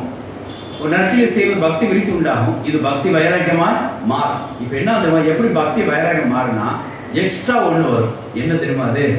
பக்திக்கும் பக்தி வைராக்கியத்துக்கும் என்ன வித்தியாசம் தெரியுமா? பக்திக்கும் பக்தி வைராக்கியத்துக்கு என்ன வித்தியாசம்? ஒரே பாயிண்ட் தான் எக்ஸ்ட்ரா வித்தியாசம். என்ன அப்படின்னா, பக்தி என்பது அன்பும் நம்பிக்கையும் மரியாதையும் உள்ளடங்கியது. பக்தி வைராக்கியம் என்பது அன்பும் மரியாதையும் நம்பிக்கையும் கூட அர்ப்பணிப்பும் உள்ளடங்கி இருக்கிறது. பக்தி வைராக்கியம் என்ன உண்டாகிறது? அன்பும் மரியாதையும் நம்பிக்கையும் கூட சேர்ந்து இருக்கும். ஒரு அர்ப்பணிப்பு இருக்கும், ஒரு டெடிகேஷன் இருக்கும். கர்த்தருக்காக எதையும் அவங்க விட்டு கொடுக்க மாட்டார்கள். கர்த்தருக்கு பதிலாக எதையும் அவங்க சேர்க்கவும் மாட்டார்கள். அதுதான் பக்தி வைராக்கியம். சில பேர் பக்தி வைராக்கியம் எப்படி சொல்லுவாங்கம்மா, பார்த்துக்கணும், இதை கர்த்தர் அட்ஜஸ்ட் பண்ணி பார்த்துக்க, அவங்க விட்டு கொடுத்துருவாங்க. போச்சு. கர்த்தருக்கு நிகராக நீங்க எதுவும் ஒன்று வைக்க முடியாது. ஹல்லேலூயா. கர்த்தரே உங்க ஒப்பானவர் யார்? தேவனுக்கு உங்க ஒப்பானவர் யார்? கர்த்தர் நிகராக யாருமே கிடையாது. கர்த்தர் நிகராக யாருமே எதுவும் செய்திட முடியாது. கர்த்தர் நிகராக எதுவும் வைக்க முடியாது என்பதுதான் எழுது. நீங்க பக்தி வைராக்கியம் உள்ளவர்களாக இருக்கிறதுக்கு அர்த்தமா அப்படி சொல்லுவதுதான், அப்படி அறிக்கை செய்யறதுதான். அதுதான் உண்மை. அப்ப பக்தி வைராக்கியம் உள்ள எக்ஸ்ட்ரா என்ன இருக்கும்? என்ன இருக்கும்? ஒரு அர்ப்பணிப்பு, ஒரு டெடிகேஷன் இருக்கு, ஒரு தியாகம். அதுக்கு பதிலாக வேற எதுவும் வைக்க மாட்டாங்க. எதையும் கர்த்தருக்காக விட்டு கொடுக்காம செய்வாங்க. தேவனுக்கு ஸ்தோத்திரம் இல்லாதவங்க சில இடங்கள்ல நம்ம என்ன செஞ்சிடும்? அந்த பக்தியை விட்டு கொடுத்துருவோம். பக்தியை விட்டு கொடுக்குறதில்ல, பக்தி வைராக்கியத்தை விட்டு கொடுத்துருவோம். சில காரிய நிமித்தமாக சில பேர் நான் பார்த்துருக்கேங்க, பக்கத்து வீட்டில் ஏதாவது இந்த ஏதாவது கொடுத்தா சாப்பிட மாட்டாங்க. பக்கத்து வீட்டில் ஏதாவது கொடுத்தாங்கன்னு சொன்னாங்க, பக்தி வைராக்கியமா, அது பேர் என்னது? பக்தி வைராக்கியம். சாப்பிட மாட்டாங்க. சில பேர் அப்படி ஒரு பக்தி வைராக்கியத்தை நான் பார்த்துருக்கேன். அது நல்லதாக கெட்டதாங்க வேதாந்தம் தீர்மானிக்கணும், அது அப்புறம் பேசிக்கலாம். ஆனால் அது சொல்லுவாங்க, அதில் பண்ண மாட்டேங்க. ஞாயிற்றுக்கிழமை எந்த கல்யாணமும் போக மாட்டாங்க. அவங்க தெரியுமா? கத்திரபசம் சோத்திரம் விடாதங்க. ஞாயிற்றுக்கிழமை எந்த கல்யாணத்துக்கு போக மாட்டாங்க. அது காரணம் என்ன? பக்தி வைராக்கியம் என்று சொல்வார்கள். அது வேணுமா வேண்டாமா வேதாந்தம் அப்புறம் தீர்மானிக்க, அது வேற விஷயம். நான் நடைமுறைகளை பார்த்து சொல்கிறேன். ஞாயிற்றுமணிக்கு என்ன செய்ய மாட்டாங்க? வேலைக்கு போக மாட்டாங்க. ஒரு பக்தி வைராக்கியம். ஞாயிற்றுமணிக்கு எதுவும் வச்சுக்க மாட்டாங்க. ஒரு பக்தி வைராக்கியம். இன்னி வரைக்கும் நான் சொல்கிறேன். இன்னைக்கு நான் சண்டே காலையில் போகும்போது காணிக்கைக்கு முன்னாடி எந்த பணமும் செலவழிக்க மாட்டேன். இன்னைக்கு தான் முதலாக நான் ஒரு கடையிலிருந்து வடை வந்துட்டேன். நான் யோசிச்சேன், என்ன பக்தி வரைக்கும் நீங்கள் பேச போகிறோம், நானே நீ பக்தி வரைக்கும் விட்டுட்டோம் அப்படின்னு எனக்கு ஒரு பயம் வந்துச்சு. தேவவசனம் சோத்திரம் உள்ளதாக கர்த்தருக்கு இன்னைக்கு காணிக்கை செலுத்தணும் அப்படின்னா அதுக்கு முன்னாடி வேறு எந்த பணம் செலவழிக்க மாட்டேன்னு சொல்லி ஒரு வைராக்கியம் தான். அது மூட நம்பிக்கை வைராக்கியம் நான் இன்னும் வேதாந்தத்தை தெரிஞ்சு அறிஞ்சிக்கிறேன். தேவவசனம் சோத்திரம் இல்லாத இப்படி சில காரியங்களை நம்ம பக்தி வைராக்கியமாக இருக்கிறோம். அது எதுக்குன்னா, அது தேவனுடைய காரியத்துக்கு பதிலாக வேறு எதுவும் நம்ம என்ன செய்ய மாட்டோம், வைக்க மாட்டோம், விட்டு கொடுக்க மாட்டோம். அந்த அர்ப்பணிப்பு, அந்த டெடிகேஷன், அந்த தியாகம் தான் என்ன சொல்கிறோம்? பக்தி வைராக்கியம். நமக்கு புதிய சில ஒரு பக்தி வைராக்கியம் தெரியுமா? உங்களுக்கு தெரியுமா? சிஸ்டர் தெரியும், உங்களுக்கு தெரியுமா? கரெக்டாக சொல்லுங்க பார்ப்போம். புதிய சில மக்கள் ஒரு பக்தி வைராக்கியத்தை திக்குவாங்க எப்போ பார்த்தாலும். தெரியுமா? கரெக்டாக சொல்லுங்க. நீ புதிய சொல்றாங்க நிரூபிக்கணும்னு சொல்லுவீங்க. அதே பிரத்யேக எல்லாமே போட மாட்டேங்கிறாங்க. புதிய கூட பக்தி வைராக்கியம் இருக்கு. அது என்ன கரெக்டாக சொல்றேன்? எல்லாருமே மிஸ் அப்படிலாம் நினைச்சீங்கப்பா. அதான் புதிய உபதேசம் கிடையாதுங்க. மிஸ் சிஸ்டர் நம்பிட போறாங்க. உனக்கு தெரியுமா? போக மாட்டாங்க. புதிய சபைக்கு போனவங்க பக்தி வேறத்தை கொண்டு என்ன பண்ணாங்க, சும்மா கூட வீட்டில் இருப்பாங்க, வேறு சபைக்கு போகிறது. அப்படிதானே? போயிருக்கீங்களா? நீங்கள் போயிருக்கீங்க தேவவசம். அப்போ நான் என்ன சொல்ல வரேன், அப்போ என்ன சொல்லுவாங்க, இது ஒரு பக்தி வைராக்கியமாக வச்சுருக்கிறாங்க. அதுதான் அந்த விட்டு கொடுக்க மாட்டாங்க. ஒரு டெடிகேஷன். புதிய சபை நிற்கிறாங்க. ஏன்னா ஒரு வசனம் இருக்கு, எங்கள் கால்கள் எருசலேமிலே நிற்கல் ஆகிட்டு கண்ட இடத்துல நிற்கல் ஆகாது அப்படின்றத அவங்க நினைச்சிட்டு இருக்காங்க. தேவவசம் சோத்திரம் உள்ளதாக இது ஒரு வைராக்கியம் உள்ளதா? அப்போ என்ன சொல்றோம்னா, பக்தி உள்ள காரியத்திலே பக்தி வைராக்கியம் பாராட்டுவது எப்படி என்று சொன்னால், தேவனுடைய காரியத்திலே வேறு தேவனுடைய காரியத்துக்கு பதிலாக வேறு எதுவும் வைக்க மாட்டார்கள். இந்த சபைக்கு பிறகு வேறு எந்த சபையும் வைக்க மாட்டார்கள். இந்த பாஸ்டர் எந்த பாஸ்டர் வைக்க மாட்டாங்க. அது ஒரு பக்தி வைராக்கியம் உள்ளவர்களாய் இருக்கிறத பார்க்கிறோம். ஆனால் உண்மையில சொல்கிறேன், இப்போ வேதாந்த ஒரு 4 பாயிண்ட் பார்க்க போகிறோம். பக்தி வைராக்கியம் என்ன அப்படின்றது 4 பேர். ஆனால் அதுலேருந்து ஒரு அர்த்தத்தை எக்ஸ்ட்ரா சேர்த்துக்கிறோம். என்ன அர்த்தம் அப்படின்னா, பக்திக்கும் பக்தி வைராக்கியத்துக்கும் என்ன வித்தியாசம் அப்படின்னா, பின்னால் வர்ற 4 காரியங்களை நம்ம தியானிக்கும் போது இந்த பக்திக்கும் பக்தி வைராக்கியத்துக்குள்ள எக்ஸ்ட்ரா ஒரு பாயிண்ட் என்னங்க கண்டுபிடிச்சலாம். அது என்ன அப்படின்னா, எக்காத்து கொண்டும் தேவ பக்திக்காக, அதாவது தேவனுக்காக இதை என்ன பண்ணாங்க, விட்டு கொடுக்க மாட்டார்கள். அப்போ உங்களுக்கு புரிஞ்சிடும், மீசை வைக்கலாமா, போகலாமா, என்ன இங்கே நிற்கலாமா, அங்கே போகலாமா, அந்த சபை போகலாம், இந்த போகலாம். இப்போ உங்களுக்கு புரிஞ்சிடும், தேவ பசங்க சூத்திரம். அப்போ அது 4ஆவது பாயிண்ட் என்ன, பக்திக்கும் பக்தி வைராக்கியத்துக்கும் என்ன வித்தியாசம் அப்படின்னா, ஒரு அர்ப்பணிப்பு பக்தி வைராக்கியத்தில் உண்டு, ஒரு தியாகம், ஒரு டெடிகேஷன். தேவனுக்காக சில விஷயம் விட்டு கொடுக்க மாட்டார்கள். இது பக்தி வைராக்கியம் என்று சொல்லி வேதாந்த பார்க்குறோம். அது எப்படி ஐயா நீங்கள் சொல்கிறீங்க அப்படின்னா, பின்னால் ஒரு 4 பாயிண்ட் பார்க்குறோம், அது மூலம் தெரிஞ்சுக்கிறோம். வாசிக்கலாம். நம்பர் 1, ஃபஸ்ட்டு எப்போவுமே இயேசு தான் எல்லாம் மாடுகிறோம். ஒரு பக்தி வைராக்கியம் எப்படி இருக்குன்னு இயேசு காண்பிக்கிறார். வாசிக்கலாம். யோவான் 13 யோவான் 12 13 16 வரைக்கும் வேகமாக வாசிக்கலாம். 4 பாயிண்ட் தான் வேகமாக வாசிங்க. யோவான் 2 13 16. சாரி, யோவான் 2 13 16.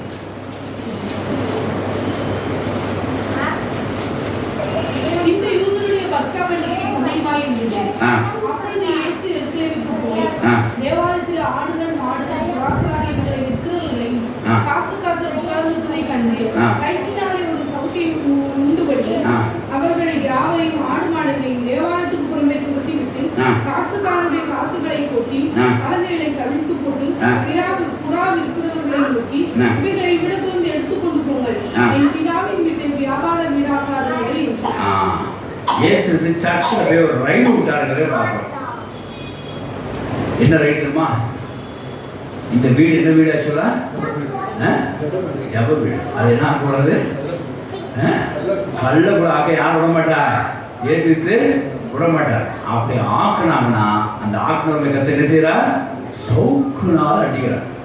அடினா அடி, அந்த அடி இயேசு அடிக்கிறத இன்னைக்கு தான் பார்க்குறோம் இல்லையா?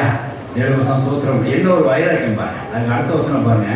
சீசர்களுக்கு ஒரு பயம் வந்துட்டு, என்னோட அன்பா பேசிட்டு இருந்தாரு, என்ன அன்பை பற்றி போதித்தாரு, மலை உபதேசங்கள் அவ்வளோ பண்ணார், சமாதானம் பண்ணு சொன்னார், பொறுமையாக இருக்க சொன்னார், சாந்தோட பாக்கி எவ்வளோ மலை உபதேசங்கள் மலை உபதேசங்கள் சொன்னார். எடுத்து அடிச்சாரு பாருங்க, சவுக்கு வச்சுக்கிட்டு சீடர்கள் ஒன்று நின்றுட்டு ஒரு நடுக்கம் வந்துட்டு, ஒரு பயம் வந்துட்டு. அப்போதான் அவங்க மண்டையில் ஏறுது. என்ன ஏறுது வருமோ அதுக்கு அடுத்த வசனம் வாசிங்க.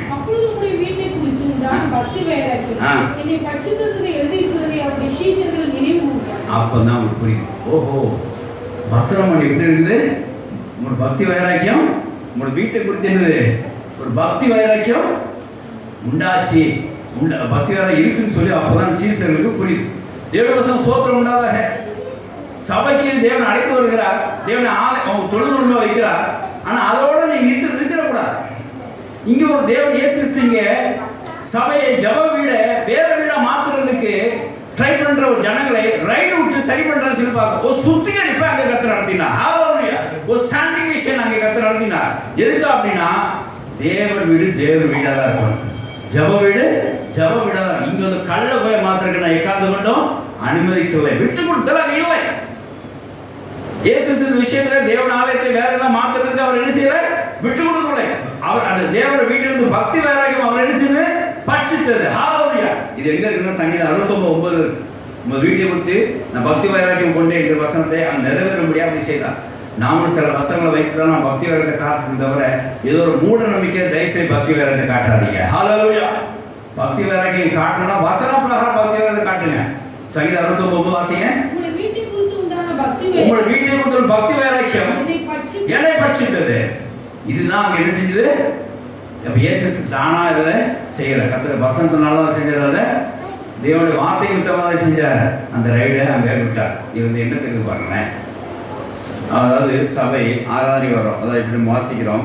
சங்கீதம் 5:7 வாசிக்கிறோம். லேவியார் 22:2 வாசிக்கிறோம். ஒருத்தர் லேவியார் 22:2 எடுக்குது வாசிங்க. இன்னொருத்தர் சங்கீதம் 5:7 வாசிங்க. சபைக்கு வர்றது ஆராதனைக்கு தான், எந்த மாற்றமும் இல்லை. அவரை பணிந்து கொள்வது தான், எந்த மாற்றமும் இல்லை. ஆனாலும் நம்ம வந்துட்டு அப்படியே போய்கிறோம். அப்படி இருக்கக்கூடாது. அந்த பரிசுத்த ஸ்தலத்தில் உள்ள அசுசி இருக்கா, அதில் செய்ய வேண்டிய காரியங்கள் இருக்கா, சுத்திகள் இருப்பா என்கிறது கவனமாக நாம் காட்டி பக்தி வரைத்துக்குள்ளலாம் மாற வேண்டும் என்றுதான் இந்நாட்டில் கொடுத்த போதனையா இருக்கிறது. பந்தமா போனமா அப்படி இருக்கக்கூடாது. சபையை பற்றி ஒரு பக்தி வைராக்கியம் என்ன செய்யணும்? இருக்கணும். சபைக்கு போறதுக்கு ஒரு பக்தி வைராக்கியம் இருக்கணும். அதுக்கான சுத்தி விதத்தை சரி பண்ணிக்கணும். வாசிக்கலாம்.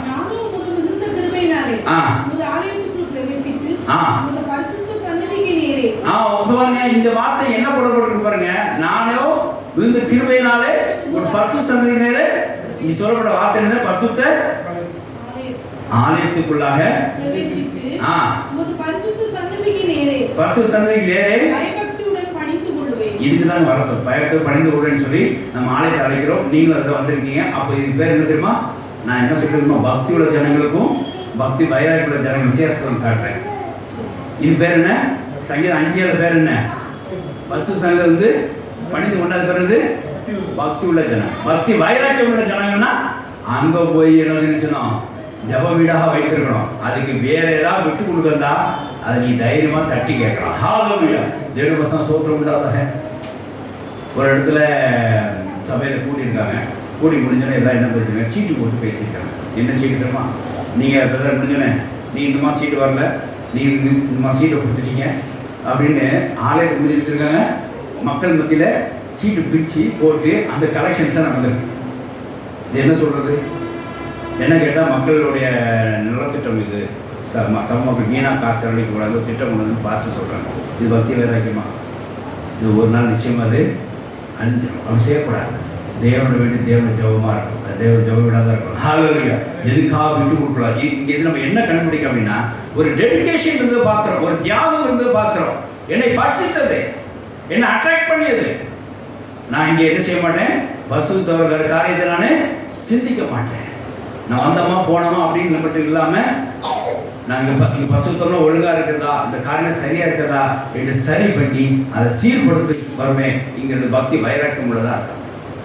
நீங்கள் ஆலயத்தை பணிந்து கூட தான் வரீங்க. அது எந்த மாற்றமும் இல்லை. வந்தவே பார்த்துறீங்க, ரொம்ப சந்தோஷம். நீங்கள் பக்தி உள்ள ஜனங்கள் கன்ஃபார்ம். இங்கே போதனை கேட்குறீங்க, பக்தி விருத்தி உள்ளது கன்ஃபார்ம். பக்தி வைராக்கியம் எப்போ மாற்றுவீங்க? பக்தி வைராக்கியம் எப்போ மாற்றுவீங்க? இந்த ஆலயத்துள்ள ஏதாவது சீர்கேட்டிருக்கா, இந்த ஆலயத்துக்கு மற்ற காரியங்கள் சீர்கேட்டிருக்கா சரி பண்ணணும். வந்து முன்னாடி வந்து சரி பண்ணணும். ஒருத்தர் இருக்கிறார் சபையில் சொல்லி எல்லாம் சிரிப்பாங்க. அப்போது ஆலயம் கட்ட போகும்போது கொஞ்சம் ஒரு 10 பேர் வந்து நம்ம வந்து ஆலோசனை பண்ணுவோமா, சாயங்காலம் மீட்டிங் வந்துருங்க அப்படின்னாங்க. ஒரு 10 பேர் வந்தோம். வந்த இடத்துல ஒருத்தர் இருந்தார். அப்புறம் இவன் எந்த வந்தார் அப்படின்னு கேட்டோம். சரி ஐயா கூப்பிட்டுக்காக வந்தாங்க. அப்புறம் நீங்கள் அவர் கூப்பிட்டீங்களா? இல்லை நாங்கள் கூப்பிட அவராக தான் வந்தார். அப்படி யோசித்தேன். என்னடா இவர், ஏன்னா அந்த ஆளை பற்றி ஒரு சாட்சி உண்டு. என்னென்னா எங்கள் மேலே ஒரு டம்ளர் இருந்ததுன்னா அந்த டம்ளர் எடுத்து அவங்க வைக்க மாட்டார். அந்த டம்ளர் என்ன வருமோ அவர் வச்சாலும் வச்ச வண்ணமாகவே இருக்கும். இப்படி ஒரு ஆட்களை கொண்டு சபையை கேட்டுக்கிறீங்க கூப்பிட்டீங்க அப்படின்னு சொல்லி அவர் கேட்டார். சில பேர் அப்படிதான், நம்ம வந்தோமா போனோமா அப்படி இருக்கணும் தவிர ஏன் சபை காரியத்தை தலையிடணும்? சபையில் உள்ள காரியத்தில் சீர்கேடு சரி பண்ணுறதுக்கு ஏன் தலையிடணும்? எதுக்கு அந்த தியாகம் செய்யணும்? எதுக்கு அந்த அர்ப்பணிப்பு செய்யணும் அப்படிங்க? அப்போது ஒன்றும் பிரச்சனை இல்லை. இவங்களுக்கு பேர் இருந்தது பக்தி. ஆனால் பக்தி உள்ள வைராக்கியமானா அது என்ன விசாரிக்கணும், அது என்ன சரி செய்யணும். ஏன்னா விமலகுருத்தி ரொம்ப பக்தி, அவர்களெல்லாம் பக்தியோட வைராக்கியம் விமலகுருத்து சாட்சி உண்டு. அது பாருங்க, அன்றைக்கி அந்த ஓட்டை வந்து பார்த்துட்டு அன்றைக்கி ஃபோட்டோ எடுத்து அதை அனுப்பிச்சேன். இந்த ஃபோட்டோ எடுத்து அந்த இப்படி சுற்றி ஓட்டை போட்டாங்க. ஆனால் ஒரே பாரமாக இருக்குது. ஏன்னா ஜபம் பண்ண முடியாத அளவுக்கு நெஞ்சில் பாரம் இருக்குது. இப்படி பசுத்த ஒரு நம்ம மத்தியிலே நம்ம ஆசை வைக்கக்கூடிய ஒரு இடம், நமக்கு சமான கட்டளையுடைய ஒரு இடமானது இப்படி ஓட்டை ஒரு சில இருக்கிறது எனக்கு ரொம்ப கஷ்டமாக இருக்குது. மழை பெஞ்சால் என்ன ஆகும்? காக்கா குடி உள்ளது உட்காந்து என்ன ஆகும்? தூசி எங்கே தொடச்சிக்கலாம். மழை பெஞ்சுனா தண்ணி கட்டி ரொம்ப பாரப்பட்டு பேசினேன். நான் என்றைக்குமே விமன் பேசினது இல்லை. அந்த மனுஷன் கிடையாது. அவன் என்ன பண்ணானே இப்போ தற்போது ஒரு ஃப்ளக்ஸு போட்டு அடைச்சிடுறது ஒரு நிம்மதியாக இருக்கும் அப்படின்னு ஃப்ளக்ஸ் வாங்கி நானே மாட்டி கொடுக்குறேன். நான் சொன்ன ரேட்டில் வரல. மறுநாள் ஓனர்கிட்ட போய் நம்ம சத்தம் போட்டேன். என்ன இப்படி பண்ணிட்டேன், எங்களுக்கு ஒரு பாதுகாப்பு இல்லை, என்ன அர்த்தம்? உள்ளே யாரும் வந்து அழகாக ஒரு ஆம்பிள் தூக்கி ஒரு கேப் இருக்குன்னு சத்தம் போட்டேன். என்ன பண்ணாங்க, ஃபுல்லாக ஃப்ளக்ஸை கட்டி விடுங்க. புதுசு கேட்டால் ஒரு பழசு எடுத்துக்க. சரி அன்னைக்கு இந்த நிலைமைக்கு அதான் சொல்லிட்டு அதை எடுத்து கெட்ட போகிறேன். அன்னைக்கு நம்ம மறுநாள் அவர் வரேன்னு அன்னைக்கு வரேன்னு வரல. அவர் 2 நாள் கழிச்சு கெட்ட போகிற கரெக்டாக உள்ள இல்லை. பாருங்கள், பக்தி உள்ள வைராக்கியம் உள்ளவனா அவன் காணப்பட்டதுனாலே அந்த பசுத்த ஆவியான அவரை எழுதிட்டு வந்தார். ஹalleluya. தேவசம் சோதனை சபையை ஓட்டு இருக்காது, அடைக்கணுமே என்ன செய்யணும் போடுங்கிற ஒரு திங்கிங் அவன் மனசுல ஓடிக்கிட்டே இருக்கு. இன்னைக்கு ஐயா ஃபோன் பண்ணாமல் போயிடுவோம் நேரம் வந்துட்டார். நான் இங்கே வரணும் எப்படி பேர் தெரியும்னேன், எப்படி அது வேலை செய்யலை பெண்டிங் இருக்கும், அட்லீஸ்ட் நான் வந்து பார்த்துட்டு போய் நானாக கேட்கலான்னு வந்தையா அப்படின்னு வந்துட்டு நீங்கள் சந்தோஷம் வேகமாக கட்டி கொடுத்தார். 7 மாதம் சோத்திரம் இல்லாத இப்போ கற்றுக்கணும் பூசப்பட்டது கற்றுக்க சோத்திரம் ஒரு நாட்களே 2 செவ்வாய் முதல்ல வெள்ளை அடிக்க சொல்லியிருக்காரு. 7 மாதம் சோத்திரம் இல்லாதாக சில காரியங்களே சபை காரியங்களே நீங்கள் கொஞ்சம் தியாகம் பண்ணும்படியாக ஒரு அர்ப்பணிப்பு இருக்க வேண்டும். அப்போ தான் நீங்கள் பக்தி வைராக்கியப்பட்ட மனுஷனாக மாற வேண்டும் சொல்லி அது அர்த்தம். பிள்ளைகள் நான் அப்படி தான் ட்ரெயின் கொடுத்துட்ருக்கேன். சபைக்கு வந்தோமா ஜோமனா போனால் இருக்கக்கூடாது, பசுத்தாளுக்கு வந்தோமா படிந்தோமா புரிஞ்சோமா ஜோமனா இருக்கக்கூடாதுப்பா. ஆலை வேலை பாரு, மனைகளை கூட்டுக்கிறது தண்ணி ஊற்ற சொல்லி நம்ம கூட்டு பழக்கம் தண்ணி ஊற்ற சொல்லி கொடுத்துருக்கேன்.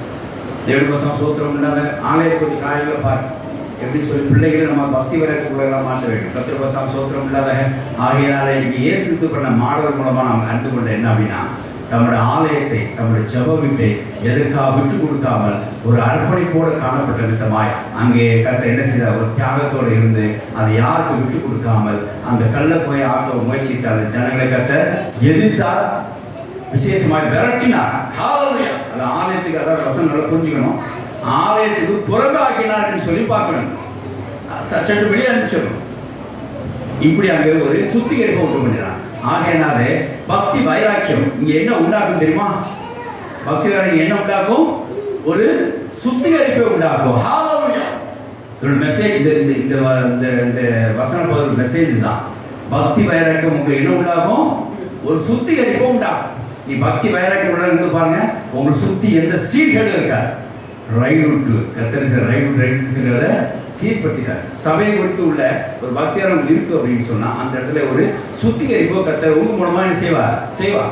7 வருஷம் சோத்திரம் உண்டாதாக நிறைய காரியங்களை வரும்போது செய்திருக்கிறார். அவர் இங்கே வரும்போது கிடைச்ச நேரமெல்லாம் ஏதாவது சொன்னால் உடனே சபை காரியங்களை அது சீர்படுத்திட்டே விடாங்க. ரொம்ப சந்தோஷம். அது பக்தி வைராக்கிய மனிதன் அறிந்து கொண்டேன். பக்தி வைராக்கிய மனிதன் தான் அன்பும் மரியாதையும் நம்பிக்கை மாத்திரம் அல்லாமல் எக்ஸ்ட்ரா தன்னை அர்ப்பணிக்க முடியாது, ஏதாவது ஒன்று செய்வான், தியாகம் பண்ணி செய்வான், சுத்திகரிக்க முடியாது, தன்னை என்ன செய்வான், அந்த இடத்துல அர்ப்பணிப்பான். அதை சீர்கெடுத்து அதை சீர்படுத்துறதுக்கு அவனோட முயற்சியாக காட்டுவான். இங்கே இயேசு நமக்கு ஒரு மாடலை காண்பித்தார், அங்கே பக்தி வைராக்கியத்தை காண்பித்தார். சபையை வந்து கள்ள போய் ஆகாதபடிக்கு சபைதான் இருக்க வேண்டும், ஆலயமாக தான் இருக்க வேண்டும், ஜபவிடா இருக்கணும் என்று பெண்ணையுமே விட்டு கொடுக்காமல் ஒரு அர்ப்பணிப்பு தியாகம் பண்ணி அந்த இடத்துல அவரை விரட்டினார் சொல்லி பார்க்கிறோம். 7 வருஷம் சோத்திரம்டாக முதலாவது பக்தி வைராக்கியம் ஒரு சுத்திகரிப்பு ஒன்று சொல்லி நாம் அறிந்து கொள்ள வேண்டும். ஹல்லேலூயா. 2வது பக்தி வைராக்கியம் பாவத்தை எதிர்க்கும். ஹல்லேலூயா. பாவத்தை தடுக்கும். சரியான வார்த்தை தான். நீங்க பாவத்தை தடுக்கணும், பாவம் செய்யக்கூடாதுன்னா முதல்ல உங்களுக்குள்ள என்ன இருக்கணும்? பக்தி இருக்கணும் அவசியம் இல்லை. பக்தி விருத்தியா என்ன ஆகணும்? வைராக்கியம். தேவோட மேல பக்தி வைராக்கியம் இருந்தாதான் நீங்க பாவம் செய்ய மாட்டேங்கிறது என்ன செய்ய முடியும்? ஒரு உறுதி உங்களுக்கு வரும், ஒரு கான்ஃபிடன்ஸ் வரும். தேவ வைராக்கியம் உள்ள ஜனங்கள் பாவம் செய்ய மாட்டாங்க, பாவத்தை எதிர்த்து நிற்பார்கள், பாவத்தை தடுப்பார்கள். நல்லா கேட்டுக்கோங்க. நீங்க தேவ மேல பக்தி வைராக்கியம் உள்ளவர்களா இருந்தா தான் பாவத்தை எதிர்க்க முடியும். தேவ ஜனங்கள் தேவன் மேல பக்தி வைராக்கியம் உள்ளவர்களா இருந்தா தான் பாவத்தை எதிர்க்க முடியும், பாவத்தை தடுக்க முடியும். பக்தி வைராக்கியம் இல்லைன்னா அந்த பாவம் உங்க நேரத்தில் மாதிரி ஆயிடும். வாசிக்கலாம். உதாரணத்துக்கு என்னாகும் 25ஆம் அதிகாரம் 11 வாசிக்கலாம்.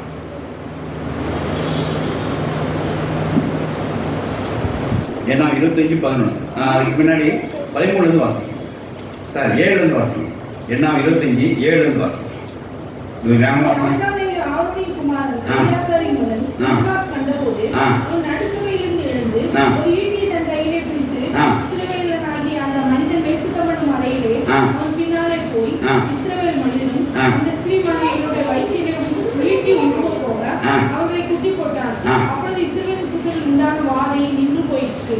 சோத்திரம் உண்டாத. இங்க என்ன நடந்தது தெரியுமா? 7ஆம் வசனம் வாசிக்கிறேன். இங்க பினகாசோட ஒரு பக்தி வைராக்கியம் பார்க்கிறோம். என்ன பக்தி வைராக்கியம்னா, அந்த ஆசிரியர் ஒரு பெண்ணை ஒன்று நிறுத்திட்டாங்க. நிறுத்திட்டு அந்த பெண்ணோடு இருக்க முடியாத அவன் கன்வின்ஸ் பண்றாங்க. எனக்கு சபைக்குள்ள பெண்ணை நிறுத்திட்டு அப்படிங்க. அதாவது அந்த வாசிக்கலாம். 7ஆவது வாசிங்க. குமாரனாகிய எலியாசாரின் மகன் பினகாஸ் கண்டபோது பின்னாடி வாசிங்க. அப்பொழுது மோசேயும் இஸ்ரவேல் புத்திரரும் சபையார் அனைவரும் ஆசரிப்பு கூடாரவாசலுக்குமாக அழுது கொண்டு இருக்கையில் அவர்கள் கண்களுக்கு முன்பாக இஸ்ரவேல் புத்திரர் ஒருவன் ஒரு மீதியான ஸ்திரியை தன் சகோதரத்தில் அழைத்துக் கொண்டு வந்தான். ஒரு மீதியான ஸ்திரியை சகோதரர் இருந்தார். இது என்ன ரீசன் தெரியுமா? இந்த மீதியான ஸ்திரீ அழகா இருப்பான். அவ பேர் நின்னானா அவங்கள மயங்காதவன் யாரும் கிடையாதான். என்ன சில ஆட்களுக்கு அப்படிதான், சில பெண்களை கண்டாலே ஒரு சலனம் உண்டாயிரும். அந்த மாதிரி மீதியான ஸ்திரீ ஒரு அப்படி இருந்து போக போல இருக்கு. அவ முன்னாள் வச்சு அவங்க எல்லாம் பாவம் பண்ண முடியாது, அந்த ஸ்திரியை கொண்டு விட்டுருக்கான். இப்போ என்ன தெரியுமா, இவங்க வர்த்தையராக வந்துட்டு நம்ம ஆசாரிய ஆட்கள் எழுத முடியுமா, சோழி முடிச்சிருவாங்க. இந்த அந்த பசுத்தமான ஜனங்களை என்ன செஞ்சுருவா, கெடுத்துருவா அப்படின்னு பினகாஸ் முடிவு பண்ணிட்டான். வாசிக்கலாம் அடுத்தது. வாசிங்க. அப்பொழுது மோசே அதை ஆசாரிய ஆரோனின் குமாரனாகிய எலியாசாரின் மகன் பினகாஸ் கண்டபோது அவன் நடுச்சபையிலிருந்து எழுந்து ஒரு ஈட்டியை தன் கையிலே பிடித்து ஒரு ஈட்டியை எடுத்து வாசிக்கலாம். தன் கையிலே பிடித்து இஸ்ரவேலாகிய அந்த மனிதன் வேசித்தனம் பண்ணும் அறையிலே அவன் பின்னாலே போய் இஸ்ரவேல் மனிதனும் அந்த ஸ்திரீவாகியவருடைய வயிற்றிலே ஈட்டி 2 பேர் சேர்ந்து இருக்கும் போது அந்த இஸ்ரவேலையும் அந்த ஸ்திரீ சேர்ந்து இருக்கும்போது ஒரே குத்தா போட்டுட்டான், ஈட்டி வச்சு. வாசிக்கலாம். அப்பொழுது இஸ்ரவேல் புத்திரரில் உண்டான வாதை நின்று போயிடுச்சு. அவங்களுக்கு ஒரு பிரச்சனை அங்கே சால்வ் ஆகி போயிட்டு, ஒரு ஸ்திரீயால அங்கே ஒரு பெரிய பாவக்கேடு, அதாவது அந்த ஸ்திரீயால அங்கே பெரிய ஒரு சாபம் உண்டாயிட்டு, ஒரு பாவம் உண்டாயிட்டு. இது பினகாஸ் பண்ணிட்ட ஒரு பக்தி வேலைகள் வந்து இந்த பாவத்தைத்தோட நிறுத்தணும். இந்த சோழியை முடிக்கணும்னு என்ன பண்ணிட்டாரு, விசாரிக்கவே இல்லை, போய் ஈட்டி எடுத்து வச்சுட்டாரு, ஒரேடியா ஊற்றி கொண்டுட்டார். இந்த பினகாஸ் வைராக்கியம் நமக்கு இருக்கான்னு பாருங்க. ஒரு பாவத்தை எதிர்க்கத்தக்கதாய், பாவத்தை தடுக்கத்தக்கதாய் ஒரு வைராக்கியம் இருக்க வேண்டும்.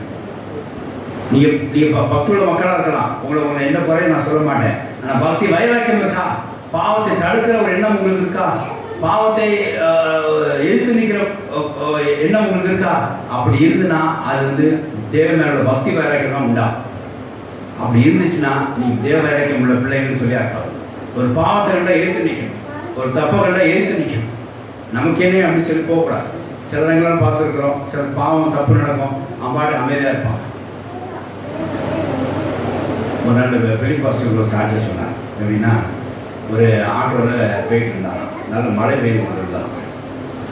ஒரு ஆட்டோக்காரன் ஒரு வயசானால இடிச்சிட்டான். ஒரு வயசான ஒரு ஆளை இடிச்சிட்டான், அந்த ஆட்டோ இடிச்சிட்டான். இடித்தவன் அவன் என்ன பண்ணணும், ஆட்டோக்காரன் இடிச்சிட்டான்னா சாரி வயசான ஒரு ஆள் இன்னொருத்தர் டூவீலர் வந்து ஆட்டோக்கார மாதிரி இடிச்சிட்டான். மழை பெஞ்சு இடிச்சதை கண் தெரியாமல் இடிச்சிட்டான். இடிச்சுன்னு ஆட்டோக்காரன் என்ன செஞ்சான், ஆட்டோவில் உட்காந்துருக்காரு. ஆட்டோவில் இறங்கி கண்ணா பின்னாலும் இந்தியில் திட்டிருக்காரு. அதை பிடிச்சி ஷார்ட்டியை பிடிச்சி அட்டிக்கு போகிறப்ப திட்டிருக்காரு. ஊரில் வர கை சார் ரொம்ப நெருங்கிட்டு பார்த்தாரு, வெளிப்பாசு பின்னாடி உட்காந்து பார்த்தாரு. ஏதாவது நற்கிரியை பண்ணிட்டு விடக்கூடாது அப்படின்னு சொல்லிட்டு என்ன பண்ணியிருக்கிறாரு, டக்குன்னு ஒரு ஃப்ரெண்டில் முன்னாடி போயிட்டு அந்த ஆட்டோக்காரன் காலை மிதிச்சுட்டார், ஷூ காலை மிதிச்சிட்டார். மிதிச்சுட்டு என்ன நடக்குதுங்க அப்படின்னு காலை மிதிச்சு எழுந்திருக்காரு. யாருக்கால ஆட்டோக்காரன் மிதிச்சு என்ன நடக்குதுங்க அப்படின்னு கேட்டிருக்காரு. அவனை ஐயோ சார் காலை மிதிங்க சார் அப்படின்னு இருக்கான். அவன் ஆட்டோக்காரன் அவன் அந்த இடிச்சர் போய் அப்படி கட்டி காமிச்சான், போயிட்டான். டூ வீலருக்கான காப்பாற்றிட்டார். அவன் என்ன சார் காலை மிதிச்சு, ஓ சார் எங்கே காலை சார் சார் பாருங்க சார் எப்படி பண்ணுறது திரும்பி போகலாம். அப்போ என்ன சார் அவன் போயிட்டான், என்ன செய்ய விட்டுருங்க சார், விட்டுருங்க அன்பா விட்டுருங்க அப்படின்னு இருக்காரு. பாருங்க அந்த இடத்துல இந்த என்ன இருக்கும், அந்த இடத்துல ஒரு அடிதடி உள்ளாகி இவருக்கும் பிரச்சனை இருக்கும், அது உள்ளாரு. அப்போ என்ன ஆகுது பாருங்க, சில இடங்களில் பாவத்தை எதிர்த்துக்கிற பக்குவம் நம்ம வர வேண்டும். அது குறிப்பாக நம்ம ஜனங்களோட பாவத்தை கெடுத்துனா உடனே விஷயம் அதை தடுத்தாள வேண்டும், உடனே அதை எதிர்க்க வேண்டும். 7 வருஷம் சோத்திரம் இல்லாத நாம் கொடுத்து ஆலோசனை கொடுக்கணும். ஒரு குடும்பத்தால் ஒரு வீட்டில் ஒரு அந்த கணவன் மனைவிக்கு ஒரு கணவனுக்கு ஒரு பலவீனம் இருக்குது. மனைவி அதை ஓடிட்டு சொல்லி அழுதாங்க, ஐயா கணவனுக்கு பக்கத்தோட ஆட்கள் கும்பிட்டு பேசுகிறாங்க, ரொம்ப பயமாக இருக்குதுன்னு அழுதான். ஒரு வீக்னஸ் ஆகிருக்கணும், பயமாக இருக்கு ஐயா அப்படின்னு அழுதான். உடனே நாங்கள்லாம் போயிருக்கும்போது உடனே என்ன சொன்னாருமா, வீட்டை காலி பண்ண சொல்லிட்டாங்க. நான் போன இடத்துல உடனே என்ன சொன்ன ஆலோசனை தெரியுமா, சிஸ்டர் சீக்கிரம் வீட்டை காலி பண்ணுங்க, உங்கள் கணவரை திருத்த முடியாது. நான் நீங்கள் என்ன செய்யலாம், பாவத்தை தடுக்கலாம். இந்த எங்கே போனாலும் பக்கத்தில் தான் போவான். ஆனால் இன்றைக்கி என்ன செய்யலாம், இதை காப்பாற்றலாம். உடனே வீட்டை என்ன செஞ்ச உடனே நீ மாற்று வீட்டையே மாற்றிட்டாங்க. 7 வருஷம் சோத்திரம் இல்லாத அது மாதிரி அந்த பக்தி வைராக்கியம் இருந்தால் உடைய நீங்கள் அவங்க ஆலோசனை கொடுக்க முடியாது. இங்கே பக்தி வைரத்தினாலே அந்த ஒரு இஸ்ரேல் ஜனங்கள் ஸ்திரியும் பாவம் பண்ணும் போதே குத்தி கொண்டுட்டான், தனியாக போய் விரட்டி வேண்டி கொள்ளல, பாவம் பண்ணும்போதே கொண்டுட்டான். இதனால் என்ன உண்டாயிடுமா, பெரிய வாதை நின்று போச்சு. சில இடங்களில் பக்தி வைராக்கியம் காமிக்காதனால நமக்கு சில வாதைகள் வருவதை பார்க்குறோம். எல்லா இடத்துலையும் பக்தி வைராக்கியம் இருக்கணும். இன்னைக்கு டிவி பார்க்கக்கூடாது அப்படின்னு நினச்சா பார்க்கக்கூடாதுதான், மொபைலை தூக்கக்கூடாது தூக்கக்கூடாதுதான். இதில் என்ன இருக்கணும், என்ன இருக்குதுல்ல, பக்தி வைராக்கியம் தான் செய்ய மாட்டீங்க. நீ சண்டே இன்னைக்கும் நம்ம வெளில தூக்கவே கூடாது, பக்தி வைராக்கியம் வேண்டாம். எப்படா 2 மணிக்கு போவோம், 2:10 மொபைல் தூக்குவோம் அப்படின்னா எனக்கு இங்கே வைராக்கியம் பாராட்டி கொண்டு இருக்கணும். அப்படி இருக்கக்கூடாது. இன்னைக்கு தொடக்கூடாதுன்னா தொடக்கூடாது. நீ டிவி போகணும், டிவி போடக்கூடாது. எங்கள் வீட்டில் ஸ்ட்ரிக்டாக ஒரு ரூல் போட்டுருக்கேன், சண்டே அன்னைக்கு டிவி போடக்கூடாது. அன்றைக்கி ஏதாவது மேட்ச் இருந்தால் பாருங்கள், வேறு எந்த இது போகக்கூடாது சொல்லியிருக்கேன். பக்தி வரைக்கும் அன்னைக்கு நாளாக ஒரு பசுத்தமாக இருங்க. 7 சோத்திரம் இல்லாத இங்கே பின்னகாசோட பக்தி வரைக்கும் நமக்கு தேவை என்று சொல்லி ஆண்டவரோட பணத்துறா. இதனால் என்ன ஒன்றாலும் வாதை இருந்து போச்சு பாருங்க. பிற்படும் வாசித்து பாருங்க. கர்த்தரோட கோபம் நீங்கிட்டுன்னு சொல்லி பார்க்குறேன். வாசிக்கலாம், கர்த்தரோட வாசிங்க. 18 வாசிங்களா, 13 வாசிங்களா, 13 வாசிங்களா, 13 வரைக்கும் வாசிங்க. அவன் தன் தேவனுக்காக பக்தி வைராக்கியம் காண்பித்து இஸ்ரவேல் புத்திரருக்காக பாவநிவர்த்தி செய்தபடியினால் அவனுக்கும் அவன் சந்ததிக்கும் நித்திய ஆசாரியருக்குரிய பட்டத்துக்குரிய உடன்படிக்கை உண்டாயிருக்கும் என்று சொல்லி என்றார். அவனுக்கும் அவன் பின்வரா சந்ததிக்கு என்ன உண்டாகுமா, நித்திய ஆசாரியப்பட்ட ஒரு ஆளுகை அங்கே உண்டாகும். யாருக்கும், அவங்களுக்கும். நீங்கள் பாருங்க, பெண்கள் குடும்பத்தில் இருக்கிறீங்க, நீங்கள் தேவ வைராக்கியம் உள்ள காணப்பட்டா உங்களும் பிள்ளைகளும் என்ன இருக்கும், ஒரு ஆளுகை கற்றுக் கொடுத்துருவார். ஹalleluya. வேற மனிதன் பிள்ளைங்க ஆள மாட்டான். நீங்கள் பக்தி வைராக்கியம் ஒரு குடும்பத்தில் ஒருத்தர் பக்தி வைராக்கியமாக இருந்து பாவத்தை எதிர்த்தாங்கன்னா அந்த குடும்பம் முழுவதும் என்ன செய்யும், ஆசிரியக்கப்படும். நான் சொன்ன பாயிண்ட் புரிஞ்சுதா? அந்த வருஷத்துக்கு நல்லா அழுத்தி வாசிங்க. கர்த்தர் மோசையை நோக்கி நான் என்னை எரிச்சல் இஸ்ரவேல் புத்திரை நிர்மூலமாகாதபடிக்கு ஆசாரியர் ஆரோனின் குமாரனாகிய எலியாசாரின் மகன் பினகாஸ் என் நிமித்தம் அவர்கள் நடுவில் பக்தி வைராக்கியம் அவர் நடுவில் பக்தி வைராக்கியம் காண்பித்து விட்டார். இஸ்ரவேல் புத்திரன் உண்டான என் உக்கரத்தை திருப்பினார். ஹalleluya. கர்த்தர் அவர் மேல இருந்த கோபத்தை கர்த்தர் செய்தார், நிறுத்தி கொண்டார். ஒரு குடும்பத்துல ஒருவர் பக்தி வைராக்கியமா தேவனுக்கு காணப்பட்டால் அந்த குடும்பத்தில் உள்ள தேவனுடைய கோபம் மனுஷியும் நீங்கும். ஹalleluya. அது எப்படியா அப்படின்னு பாருங்க. பினகாசோடைய பக்தி வைராக்கியம் இஸ்ரவேல் மேல வாத நீட்டு கோபம் வரல. பிற்பாடு பார்த்தீங்கன்னா அந்த பினகாஸ் குடும்பத்துக்கு என்ன வரல, கோபம் வரல. அது மட்டும் அதுக்கு மாறாக என்ன தெரியுமா, ஆசீர்வாதம் உண்டாயிட்டு. வாசிக்க அதுக்கு அடுத்தது. ஆகையால் சமாதானம் அங்க கட்டளை. நீங்க பக்தியாக இருந்து பாருங்க. ஒரு குடும்பத்துல ஒருத்தர் பக்தியாக இருந்தா கூட அதை நிமித்தம் அந்த குடும்பத்தில் என்ன உண்டு, சமாதானம் உண்டு. அது மாத்திரமல்ல, பிற்பாடு சந்ததியும் தேவன் ஆளுகைக்குள்ள இருப்பார்கள். வாசிக்கலாம். மறுபடியும் அதே வார்த்தை வருவார். அவன் தன் தேவனுக்காக பக்தி வைராக்கியம் காண்பித்ததினால் செய்தபடியினால் அவனுக்கும் அவன் பின்னர் சந்ததிக்கும் நித்தியாசனுடைய உடன்படிக்கை உண்டாயிருக்கும் என்று சொல் என்றார். ஆமென். ஹalleluya. தேவனுக்கு ஸ்தோத்திரம். உங்களுக்கு உங்க பிள்ளைகளும் கர்த்தர் ஆளுகை இருக்க வேண்டும் என்று சொன்னார். நீங்களாவது பக்தி வைராக்கியம் இருங்க. பிற்பாடு பிள்ளைகளை பக்திக்குள்ளாவும் பக்தி விருத்திக்குள்ளாவும் பக்தி வைராக்கியமுள்ளவரை மாற்றுங்க.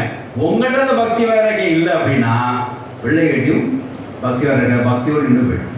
பிள்ளைகள் பக்தியோட பிள்ளைகள் தான், அது எந்த மாற்றமும் இல்லை. அப்படித்தானே? தேவன் ஒருவராக இருந்தோம், ஆவி அவர் பரிமாணம் இருந்தோம். ஏன் அவர் ஆண் பெண்ணுமா சிருஷ்டித்து ஏன் 2 பேரும் விவாதத்தில் ஒன்று சேர்த்தார்? தேவ பக்தி உள்ள பிள்ளைகளை பெரும்படி தானே அப்படின்னு வாசிக்கிறோம். அப்போ பாருங்க, அந்த பிள்ளைகள் என்னதான் இருக்குது பார்த்து எந்த மாற்றமும் இல்லை. அப்போ நீங்கள் என்ன செய்யணும், பிள்ளைகளை பக்தி வீட்டுக்குள்ளாக கொண்டு வரும், சபைக்குள்ள அட்டாச்மெண்ட் இருக்கணும். 2வது பாயிண்ட் பாருங்க. 3வது, இந்த பக்தி வைராக்கியம் பிள்ளைகளா மாற்ற வேண்டும். இந்த இடத்துல பாருங்க, பாவம் பண்றதுக்கு அவன் விட்டே கொடுக்கல. பாவத்தை எடுத்துனா பாவத்தை தடுத்தான்.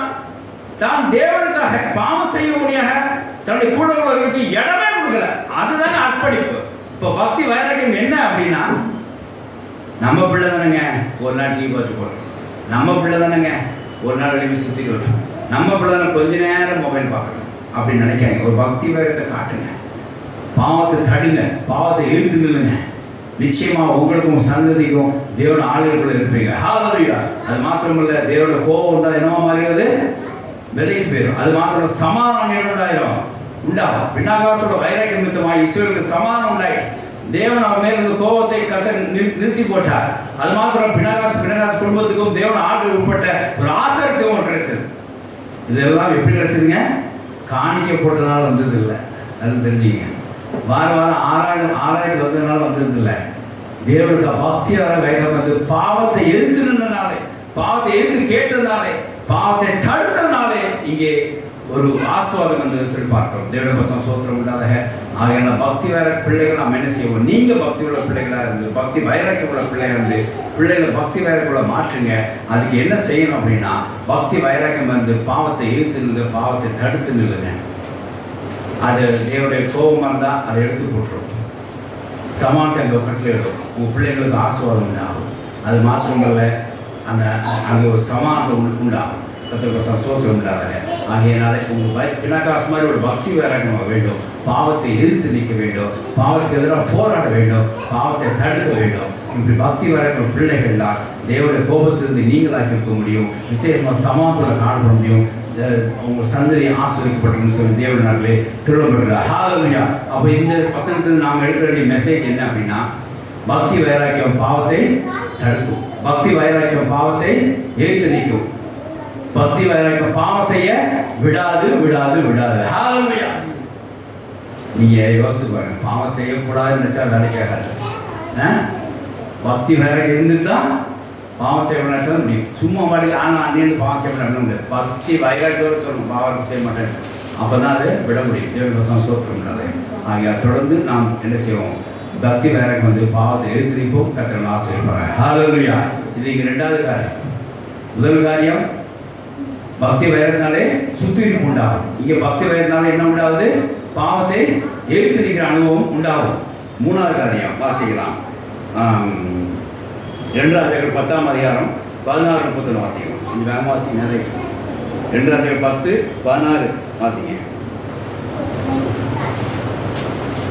நீ என்னோட கூட வந்து கர்த்தருக்காக எனக்கு இருக்கிற பக்தி வைராக்கியத்தை பார் என்றார். கர்த்தர் சோத்திரம் உண்டாக. இங்கே ஃபர்ஸ்ட் இயேசு பக்தி வைரத்தை பார்த்தோம்.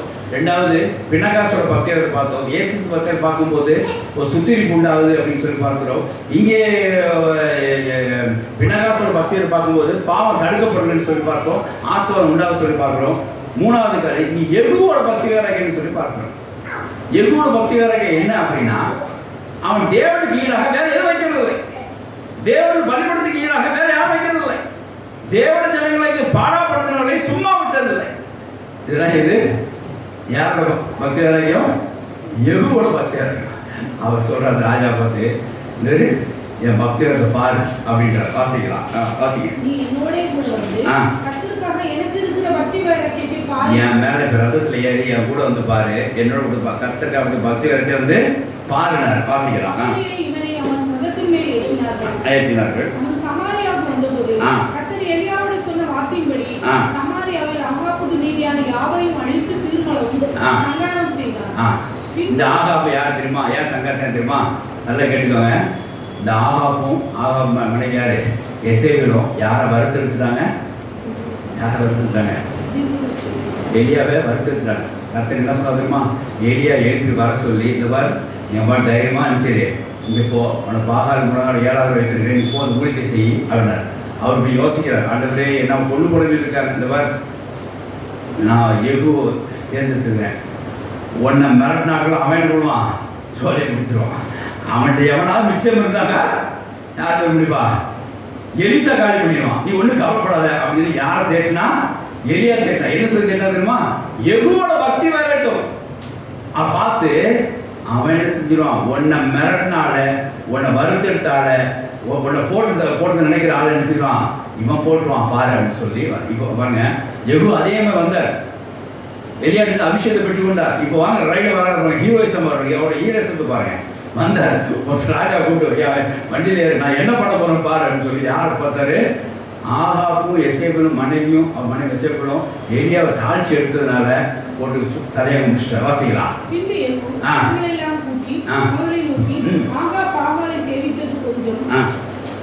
அவனை சேவிப்பது மிகுதி காரியத்தையும் அவனை சகல பணிவிடைக்காரையும் அவனை சகல ஆசாரியையும் என்னிடத்தில் அழைப்பீங்கள், ஒருவனும் குறையலாகாது. நான் பாகாலுக்கு பெரிய பலியிட போகிறேன், வராதவன் இவனோ, அவன் உயிரோடு இருப்பதில்லை என்றான். இங்க என்ன செய்யுமா, பாகாலுக்கு பலியிடுறத சொல்லி எல்லாரும் யோசிச்சிட்டான். ஃபர்ஸ்ட் என்ன செஞ்சான், எலியாவை விரட்டின அந்த ஆகாபையும் குடும்பத்தை கத்த மூலமா நினைச்சாங்க காலி பண்ணிட்டான். அடுத்து என்ன பண்ணாம அந்த பாகால் பலியிட வச்சு ரொம்ப சீனை காட்டிட்டு இருந்தாங்க. உடனே இதை காலி பண்ணணும்னு சொல்லிட்டு என்ன செஞ்சான், அவ்வளோ வரையும் வா ஒரு மீட்டிங் கான்டாக்ட் பண்ண போறேன்னு சொல்லி எல்லாரும் கூப்பிட்டு வச்சு அவனையும் காலி பண்ணிட்டேன். இப்போ 2:10-19 வாசிக்கலாம். 2:10-19 வாசிக்கலாம். 28 வாசிக்கலாம். 28 வேகமாக வாசிங்க. இப்படி யெகூ இஸ்ரவேலில் இராதபடி அழித்து போட்டார். பாகாலோட ஆட்களை அவங்களோட ஆட்களை வரவழைச்சு கழிச்சுட்டான். அங்கே ஒரு இடத்துக்கு வர சொல்லிட்டு மொத்தம் பண்ணிச்சுட்டான், காலி பண்ணிட்டான். காலி பண்ணதுக்கு அப்புறம் 31 வாசிங்க. யெகூ இஸ்ரவேலின் தேவனாகிய கர்த்தரை நியாயப்பிரமாணத்தின்படி தன் முழு இதயத்தோடு நடக்க கவலைப்படவில்லை. இஸ்ரவேலை பாவம் செய்ய பண்ணின 30 வாசிங்க. சாரி. கர்த்தர் யெகூவை நோக்கி என் பார்வைக்கு செம்மையானதை நீ நன்றாய் செய்து என் இருதயத்தில் இருந்தபடியெல்லாம் ஆகாபின் குடும்பத்துக்கு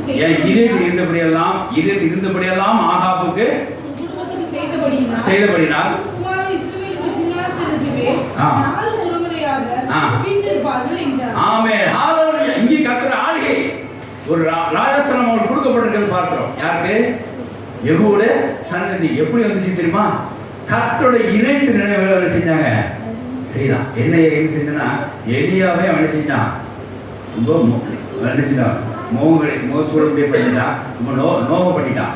அதனால கர்த்தரை செஞ்ச யெகூ கொண்டு அந்த ஆகாப குடும்பத்தாரையும் அழிச்சார். மாத்திரம் இல்லை, பாகாரோட எல்லா பரிபூரணத்தை என்ன செஞ்சான், அந்த ஆட்கள் எல்லாத்தையும் தவிர்த்து விட்டான். கர்த்தர் இதயத்தின் நினைவுப்படி நீ செஞ்ச மித்தமாய் உன் பக்தி வேற. அவர் சொன்னார்தான், வா என் பக்தியை காட்டுறேன்னு சொல்லி யாரை கொண்டாங்க, எலியாவை மிரட்டினாலையும் அவன் கொண்டுட்டு பாகாரோட ஆட்களையும் கொண்டதுனால கர்த்தர் அவன் மெச்சி கொண்டார். என்ன செய்தார், உனக்கு சந்ததிக்கும் 4 தலைமுறைக்கு உனக்கு ஆசம். பக்தி உள்ள வைராக்கியம் எப்படி இருக்கு பார்த்தீங்களா? பக்தி வைராக்கியம் எப்படி பாருங்க. இந்த பக்தி வைராக்கியம் என்ன இருந்து இதில் என்ன தெரியுது அப்படின்னா, தேவ சித்தம் செய்யும்படியாக யாரால் தடை செஞ்சாலும் அவங்கள விட்டு விட மாட்டாங்க. தேவ சித்தம் தடை செய்யும் போது அந்த தடை செய்கிற ஆட்களை இவங்க விட்டு விடல. சரி ஓரமாக இருந்து போகிறோம், நம்ம இங்கே ஆராதிப்போம், பாகால அங்கே ஆராதிப்போம். எப்படிங்க, நம்ம இங்கே ஆராதிப்போம், பாகால அவங்க ஆராதிக்கணும் அப்படின்னு யார் சொல்ல? யெகூ அப்படின்னா சரி எலியாவை பரப்பிட்டா விடுங்க, இன்னொரு எலியா பரப்படும் சரியா போயிடும், அதுக்காக ஆக கொள்ள முடியுமா, போட்டுட்டாரு. அதுதான் பக்தி வைராக்கியம். ஹalleluya. 7% சோத்திரம். இங்கே யெகூவோட பக்தி வைராக்கியம் என்ன இருக்குன்னா, தான் ஊழியக்காரர்களை நோகடித்த அந்த மனிதர்களை அவர் கொண்டார்கள். அது மாற்றமல்ல, தேவனுடைய பலிபடத்துக்கு ஈக்குவலாக வேற யாரும் இருக்கக்கூடாது சொல்லி அந்த விடுதலை செஞ்சாங்க. அந்த ஆட்களை செஞ்சார். இதுலேருந்து என்ன தெரியுது அப்படின்னா, தேவ சித்தத்துக்கு தடை செய்கிற ஆட்களை இங்கே அவர் நீக்கி போட்டான் யெகூ. அப்படியே பக்தி வைரத்தை காண்பித்து தன் சந்ததிக்கு ஆசீர்வாதத்தை பெற்றுக்கொண்டார். ஹalleluya. இந்த தேவ பகுதியில் நீங்கள் என்ன அறிந்து கொள்ளலாம் அப்படின்னா, தேவசத்துக்கு தடையா இருக்கிற, அதாவது குறிப்பா இங்க எலியாவின் ஊழியத்துக்கு தடையா இருக்கிற ஆட்களை அவன் என்ன செய்தான், அவன் நீக்கி போட நிமித்தமாய் அந்த ஊழியத்தை அவன் என்ன செஞ்சான், தாங்கினான். ஹalleluya. இது என்ன அறிந்து கொள்ளலாம், உங்களை பக்தி வைராக்கியம் அந்த ஊழியத்தை தாங்கும். ஹalleluya. இதான் என்னோட மெசேஜ். நான் ஒவ்வொரு பாயிண்ட் ஒரு மெசேஜ் சொல்லிட்டு வரேன். இங்க பக்தி வைராக்கியம் ஊழியத்தை தாங்கும். இந்த பக்தி வைராக்கியம் தேவசத்துக்கு தடை செய்கிற ஆட்களை அகற்றும். தேவன் நினைச்சிருந்த காரியங்களை செய்யும் போது தடை செய்கிற ஆட்களை அகற்றும். தேவன் இதயத்தில் தோன்றின காரியங்களை அவன் பக்தியை செய்து வித்தமாய் அது குடும்ப நினைச்சிருக்கு ஆசைக்கப்பட்டிருக்கும். ஆமென். ஹalleluya. ஆகையால் இந்த பக்தி வைராக்கியம் தேவன் ஊழியத்தை தாங்கும். பாருங்க, நீங்க ஊழியத்தை தாங்க ரொம்ப சந்தோஷம். பக்தி வைராக்கியம்லாம் தாங்க முடியாது. கர்த்தருக்காக இதை செய்யணும், கர்த்தருக்காக இதை செய்யணும்னு நினைச்சாதான் அது அந்த காரியம் நடைபெறும். அதனால உங்கள் பக்தி வைராக்கியம் ஊழியத்தை தாங்கும் சொல்லி நீங்கள் முதல்ல அறிந்து கொள்ள வேண்டும். எப்படி தாங்கும் அப்படின்னா, தேவசித்தம் செய்கிற ஆட்களை எதிர்த்து நிற்கும். தேவசித்தம் செய்ய தடை செய்கிற ஆட்களை எதிர்த்து நிற்கும். தேசம் செய்ய ஆட்களை விலக்கி போடும், துரத்தி விடும், அங்கிருந்து அப்புறப்படுத்தும். இந்த பக்தி வைராக்கியம் ஆகியனால தொடர்ந்து பக்தி வைராக்கியமாக காணப்படுவோமாக. தேவசித்தம் செய்ய ஆட்களிலிருந்து விலகி இருப்போமாக, அவங்களை விலக்குவோமாக. குறிப்பாக நாம் தேவனுக்கு இருதய நினைவுகளை நாம் செய்து அந்த பக்தி வைராக்கியம் ஊழியத்தை தாங்க செய்வோமாக. நாமும் சந்ததியும் ஆசைக்கப்பட்டிருக்கோம். ஆமென். ஹalleluya. ஒரு விஷயம் நல்லா கேட்டுக்கோங்க. நீங்கள் ஊழியத்தை தாங்கினா உங்கள் பிள்ளைகள் பாதுகாப்பு. நீங்கள் ஊழியத்தை தாங்கினா உங்கள் பிள்ளைகள் பாதுகாப்படும். உங்கள் பிள்ளைகள் என்ன செய்யும்? உங்கள் சந்ததிகள் காக்கப்படும். அந்த வசனத்தை மறுபடி வாசிங்க. அருமையானது. 30 வசனம் மறுபடி வாசிங்க. கர்த்தர் யெகோவாவை நோக்கி, என் பார்வைக்கு செம்மையாக நீ நன்றாய் செய்து நல்ல பக்தி வரத்தை காட்ட நிமித்தமா என் இருதயத்தில் இருந்தபடியெல்லாம் என் இதயத்தில் பக்தி வரத்தை காட்டி ஆகாபின் குடும்பத்துக்கு செய்தபடியினால் ஆகாப் குடும்பத்துக்கு செய்தபடியால் குமாரர் இஸ்ரவேலுடைய சிங்காசனத்தின் மேல் உன் குமாரர் அவனுக்கு இல்லை. நல்லா பார்த்துங்க, அவனுக்கு வரல. ஏற்றமா அவன் இன்னொரு பாவத்தில் இருந்தான். எனக்கு அடுத்த வருஷம் பார்த்துங்க, அவன் இன்னொரு பாவத்தில் இருந்தான். கத்துறதுனால அதை செய்யலை. அவனுக்கு அவன் குமாரர் இஸ்ரவேலுடைய சிங்காசனத்தின் மேல் இஸ்ரவேல் சிங்காசனத்து மேல் 4 தலைமுறையாக 4 ஜெனரேஷனுக்கு வீற்றிருப்பார். வீட்டுப்பா. ஆமென். ஹalleluya. யார் முத்தவங்க? யார் முத்தவங்க வீட்டுப்பாங்க? இந்த 4 ஜெனரேஷனோட பிள்ளைகள் நற்கிரியை செய்ய முத்தமாவா? இல்ல. தவப்பண்ணி சார் எங்க வந்தாரு? வைராக்கியம் வந்தார், பக்தி வைராக்கியம் வந்தார். இன்னைக்கு நீங்க இன்னைக்கு பாருங்க, நீங்க பக்தி வைராக்கியம் கொண்டு ஊழிய சேவை நீங்க தாங்குற முடியாது. நீ பக்தி வைராக்கியம் கொண்டு தேசம் தடை சேவை நீங்க எதிர்க்க முடியாது. நிச்சயமா உங்க குடும்பமும் சந்ததியும் 4 ஜெனரேஷனுக்கு தேவன் ஆசீர்வதிக்கப்பட்டிருக்கும். ஆமென். ஹalleluya. இது நிச்சயம். நீ தைரியமா கர்த்தரோட ஊழியம் செய்யுங்க. கர்த்தர் ஊழியத்தை தாங்கு. எப்படி பக்தி வைராக்கியம் எப்படி ஊழியத்தை தாங்கினா? காசு கொடுத்தது இல்லைங்க. அந்த தடை செய்ய ஆட்களை செஞ்சான், தூக்கிட்டான். அவன் தூக்கிட்டான். அதனால பக்தியத்தை காட்டி அந்த பிரயாசத்தை காமிச்சான். ஊழியத்தை அவன் அப்படிதான் செஞ்சான். ஊழியத்தை எப்படி செஞ்சாங்க? அப்படிதான் செஞ்சான். 10 வருஷம் சோத்திரம் இல்லாத. இன்னைக்கு நான் சார் அடிக்கடி யோசிப்பேன், இந்த இடத்த கொடுத்துருக்கு ஒரு ஆசீர்வாதம் உண்டு. ஏன் தெரியுமா? அவர் பல பிரச்சனை நடுவிலே அவன் இந்த இடத்த கொடுத்துருக்கிறார். அப்போ என்ன அர்த்தம்? தேச சிறுக்கு அவருங்க கிளியர் பண்ணி கொடுக்குறார். யார் வந்தால் சந்திப்பார் அப்படின்ற ஒரு அவர் நினைவு அப்படி இருந்துச்சு அப்படின்னு சொன்னால் நிச்சயம் அவர் குமார சந்ததி ஆசீர்வதிக்கப்பட்டிருக்கும். தேவவசம் சோத்திரம் இல்லாத. அப்போ இந்த இடத்துல ஒரு நல்ல வைராக்கியத்தை அவங்க இன்டெரக்டாக காமிச்சுமாய் கர்த்தர் குடும்பத்தை ஆசீர்வதிக்க வல்லவராக இருக்கிறார். அதனால இது என்ன உண்டான ஊழியத்தை தாங்குறது, தேவ வைராக்கியம் ஊழியத்தை தாங்கும். உங்கள் குமாரர்கள் ஆசைக்கப்படுறாங்க. ஆமென். ஹalleluya. 4வது பாயிண்ட், தேவவசம் சோத்திரம் இல்லாத. 1 ராஜாக்கள் 18:27 சாரி 1 ராஜாக்கள் 19:10 வாசிக்கலாம். கொஞ்சம் வாசிங்க. 1 ராஜாக்கள் 19:10. அதற்கு அவன், சேனைகளின் தேவனாகிய கர்த்தருக்காக வெகு பக்தி வைராக்கியமாய் இருந்தேன். இது எலியா பத்தி சொல்றேன். நான் ரொம்ப பக்தி வைராக்கியம் தான் இருந்தேன். இஸ்ரவேல் புத்திரர் உமது உடன்படிக்கையை தள்ளிவிட்டார்கள். உம்முடைய பலிபீடங்களை இடித்து உம்முடைய தீர்க்கதரிசிகளை பட்டயத்தினால் கொன்று போட்டார்கள். நான் ஒருவன் மாத்திரம் மீதியாய் இருக்கிறேன். எல்லாரையும் போட்டுட்டாங்க. பக்தி வைராக்கியம் நான் மட்டும் தான் வெட்டிக்கல. 14 வாசிக்கிறேன். அதே 14 வாசிங்க. அதற்கு அவன், சேனைகளின் தேவனாகிய கர்த்தருக்காக வெகு பக்தி வைராக்கியமாய் இருந்தேன். இஸ்ரவேல் புத்திரர் உடன்படிக்கையை தள்ளிவிட்டார்கள். பாருங்க, இங்க என்ன பக்தி வைராக்கியம் இருந்தா தெரியுமா? என்ன பக்தி இருந்தா பாருங்க. 1 ராஜாக்கள் 18:27 வாசிங்க. 1 ராஜாக்கள் 18:27. இங்கே பாகால் ஒரு பலிபடத்தை உள்ளபடி மக்கள் ஒன்று இருந்தாங்க. நம்ம மக்களும் அங்கே போய் உட்காந்துட்டாங்க. இப்போ என்ன செய்யறாரு? இஸ்ரவேல் ஜனங்க வந்து அழைச்சிட்டு வரும். அது மாத்திரம்னா அவங்கள ஆட்களை அழைக்கணும். இங்கே தேவனை பற்றி சொல்லணும். அந்த பலிபடத்தை தகணும். அதுக்கு என்ன செய்யணும்? நம்ம ஒரு பலிபடத்தை செப்பண்ணிடணும் அப்படின்ற ஒரு முடிவு பண்ணிட்டார். ஒரு பக்தி வரத்தில் காமித்தார். என்ன காமிச்சார்னா, நம்முடைய தேவன் தான் மெய் தேவங்கிறத பக்தி வரத்தை காட்ட போறேங்கிற முயற்சியில் இறங்கினார். குறிப்பாக என்ன நடத்துறாரு பாருங்க. அங்கே என்ன உண்டாச்சு வாசிக்கலாம். 2 ராஜாக்கள் 1 ராஜாக்கள் 18:27. எலியா அவர்களை பரியாசம் பண்ணி, உரத்த சத்தமாய் கூப்பிடுங்கள், உன் தேவனாமே உன் தியானத்தில் இருப்பான், அல்லது அலுவலாய் இருப்பான், அல்லது பிரயாணமாய் போயிருப்பான், அல்லது தூங்கினாலும் தூங்குவான், அவனை எழுப்ப வேண்டியதாகும் என்றார். அவனை உரத்த சத்தமாய் கூப்பிட்டு, நாங்கள் வாக்குத்தத்தமுடைய இரத்தம் தங்கள் மேல் வடியும் மற்றும் கத்தியினாலும் ஈட்டிகளாலும் தங்களை கீறிக் கொண்டார்கள். மத்தியான வேளை இப்போ பாகால் தெய்வம் சொல்லிட்டு இருக்காங்கல்ல, அதை பற்றி அவங்க கிரியை காட்டுங்க. ஒன்றும் காட்டலை. அவர் சீக்கிரம் அவன் ஆஃபீஸ் வேலையாக போயிருப்பாங்க அப்படின்னு சொல்லி அவனை கிண்டல் பண்ணுறாரு. இப்போ பாருங்க, உடனே இவர் செய்கிறார். 30 வசனம் வாசிங்க. அப்பொழுது எலியா சகல ஜனங்களை நோக்கி, என் கிட்டே வாருங்கள் என்றார். சகல ஜனங்கள் உன் கிட்டே வந்தபோது தகர்க்கப்பட்ட கர்த்தருடைய பலிபீடத்தை அவன் செட் பாருங்க, பலிபீடத்தை செட் பண்ணிடணும். ஊழியத்தை ஆரம்பிக்கணும், சரி செய்யணும். தேவன் பக்தி வேலைகள் அப்படிதான். தேவனுக்காக ஏதாவது ஒன்று செய்யுங்க. தேவனுக்காக ஏதாவது ஒன்று செய்யுங்க. ஒரு கல் கூட எடுத்து வைங்க, 2 கல் எடுத்து வைங்க, 3 கல் ஏதாவது ஒன்று செய்யுங்க. ஒரு பலிபீடத்துக்கு ஆயத்தப்படுத்துங்க. ஏதாவது ஒன்று செய்யணும். செஞ்சு தேவன் தான் மெய் தேவன் நிரூபிங்க. பக்தி வேறதை காட்டணும்னா நீங்கள் ஏதாவது ஒரு அர்ப்பணிப்பு உங்களுக்கு இருக்கணும், ஏதாவது ஒரு பிரயாசம் உங்களுக்கு இருக்க வேண்டும், ஏதாவது ஒரு டெடிகேஷன் இருக்க வேண்டும். நீ தேவனுக்காக என்ன செஞ்சீங்க யோசித்து பாருங்க. பக்திக்காக இது ஆராதனை வரீங்க, ரொம்ப சந்தோஷம். ஆனால் தேவனோட பக்தி வைராக்கியம் என்ன செஞ்சீங்க? அவரோட படிப்புகளை சரி பண்ணீங்களா? பலிபடுத்த ஆயத்தப்படுத்தினீங்களா? மக்கள் நம்ம மக்களுக்கு பாகாரப்படுத்த போகிறதுக்கு முன்னாடி நம்ம மக்களை உள்ள திருப்பினீங்களா? தேவன் மெய் தேவனுக்கு காட்டினீங்களா? ஒரு பிரயாசப்பட வேண்டும். அவரோட செப் பண்ணிட்டு என்ன செய்தார் வாசிக்கலாம். கர்த்தருடைய வார்த்தை பெற்ற யாக்கோபுடைய குமாரன் என்றான கோத்திரங்களின் யுத்தத்தின்படி 12 கற்களை எடுத்து அந்த கற்களாலே கர்த்தருடைய நாமத்துக்கு ஒரு பலிபீடத்தை கட்டி பலிபீடத்தை சுற்றிலும் தானியத்தால் இதெல்லாம் உங்களுக்கு தெரியும். அவர் பலிபீடத்தை கட்டி விறகு வச்சு என்ன செஞ்சாரு? தண்ணி ஊற்றி நிரப்பினா தெரியும். இப்போ என்ன பண்ணுங்களேன், வாசிங்க 36 வாசிக்கலாம். அந்திபலி செலுத்தும் நேரத்திலே தீர்க்கதரிசியாக எலியா வந்து ஆபிரகாம் ஈசாக்குக்கும் யாக்கோபும் தேவனாய கர்த்தாவே இஸ்ரவேலின் தேவன் என்றும் நான் உம்முடைய ஊழியக்காரன் என்றும் நான் இந்த காரியங்களை எல்லாம் உம்முடைய வார்த்தைப்படி செய்தேன் என்றும் இன்றைக்கு விளங்கப்படும். கர்த்தாவே நீர் தேவனாகிய கர்த்தர் என்றும் தேவரீர் தங்கள் இருதயத்தை மறுபடி திருப்பினீர் என்றும் இந்த ஜனங்கள் அறியும்படிக்கு என்னை கேட்டரும் என்றார். நல்லா கேட்டுவாங்க.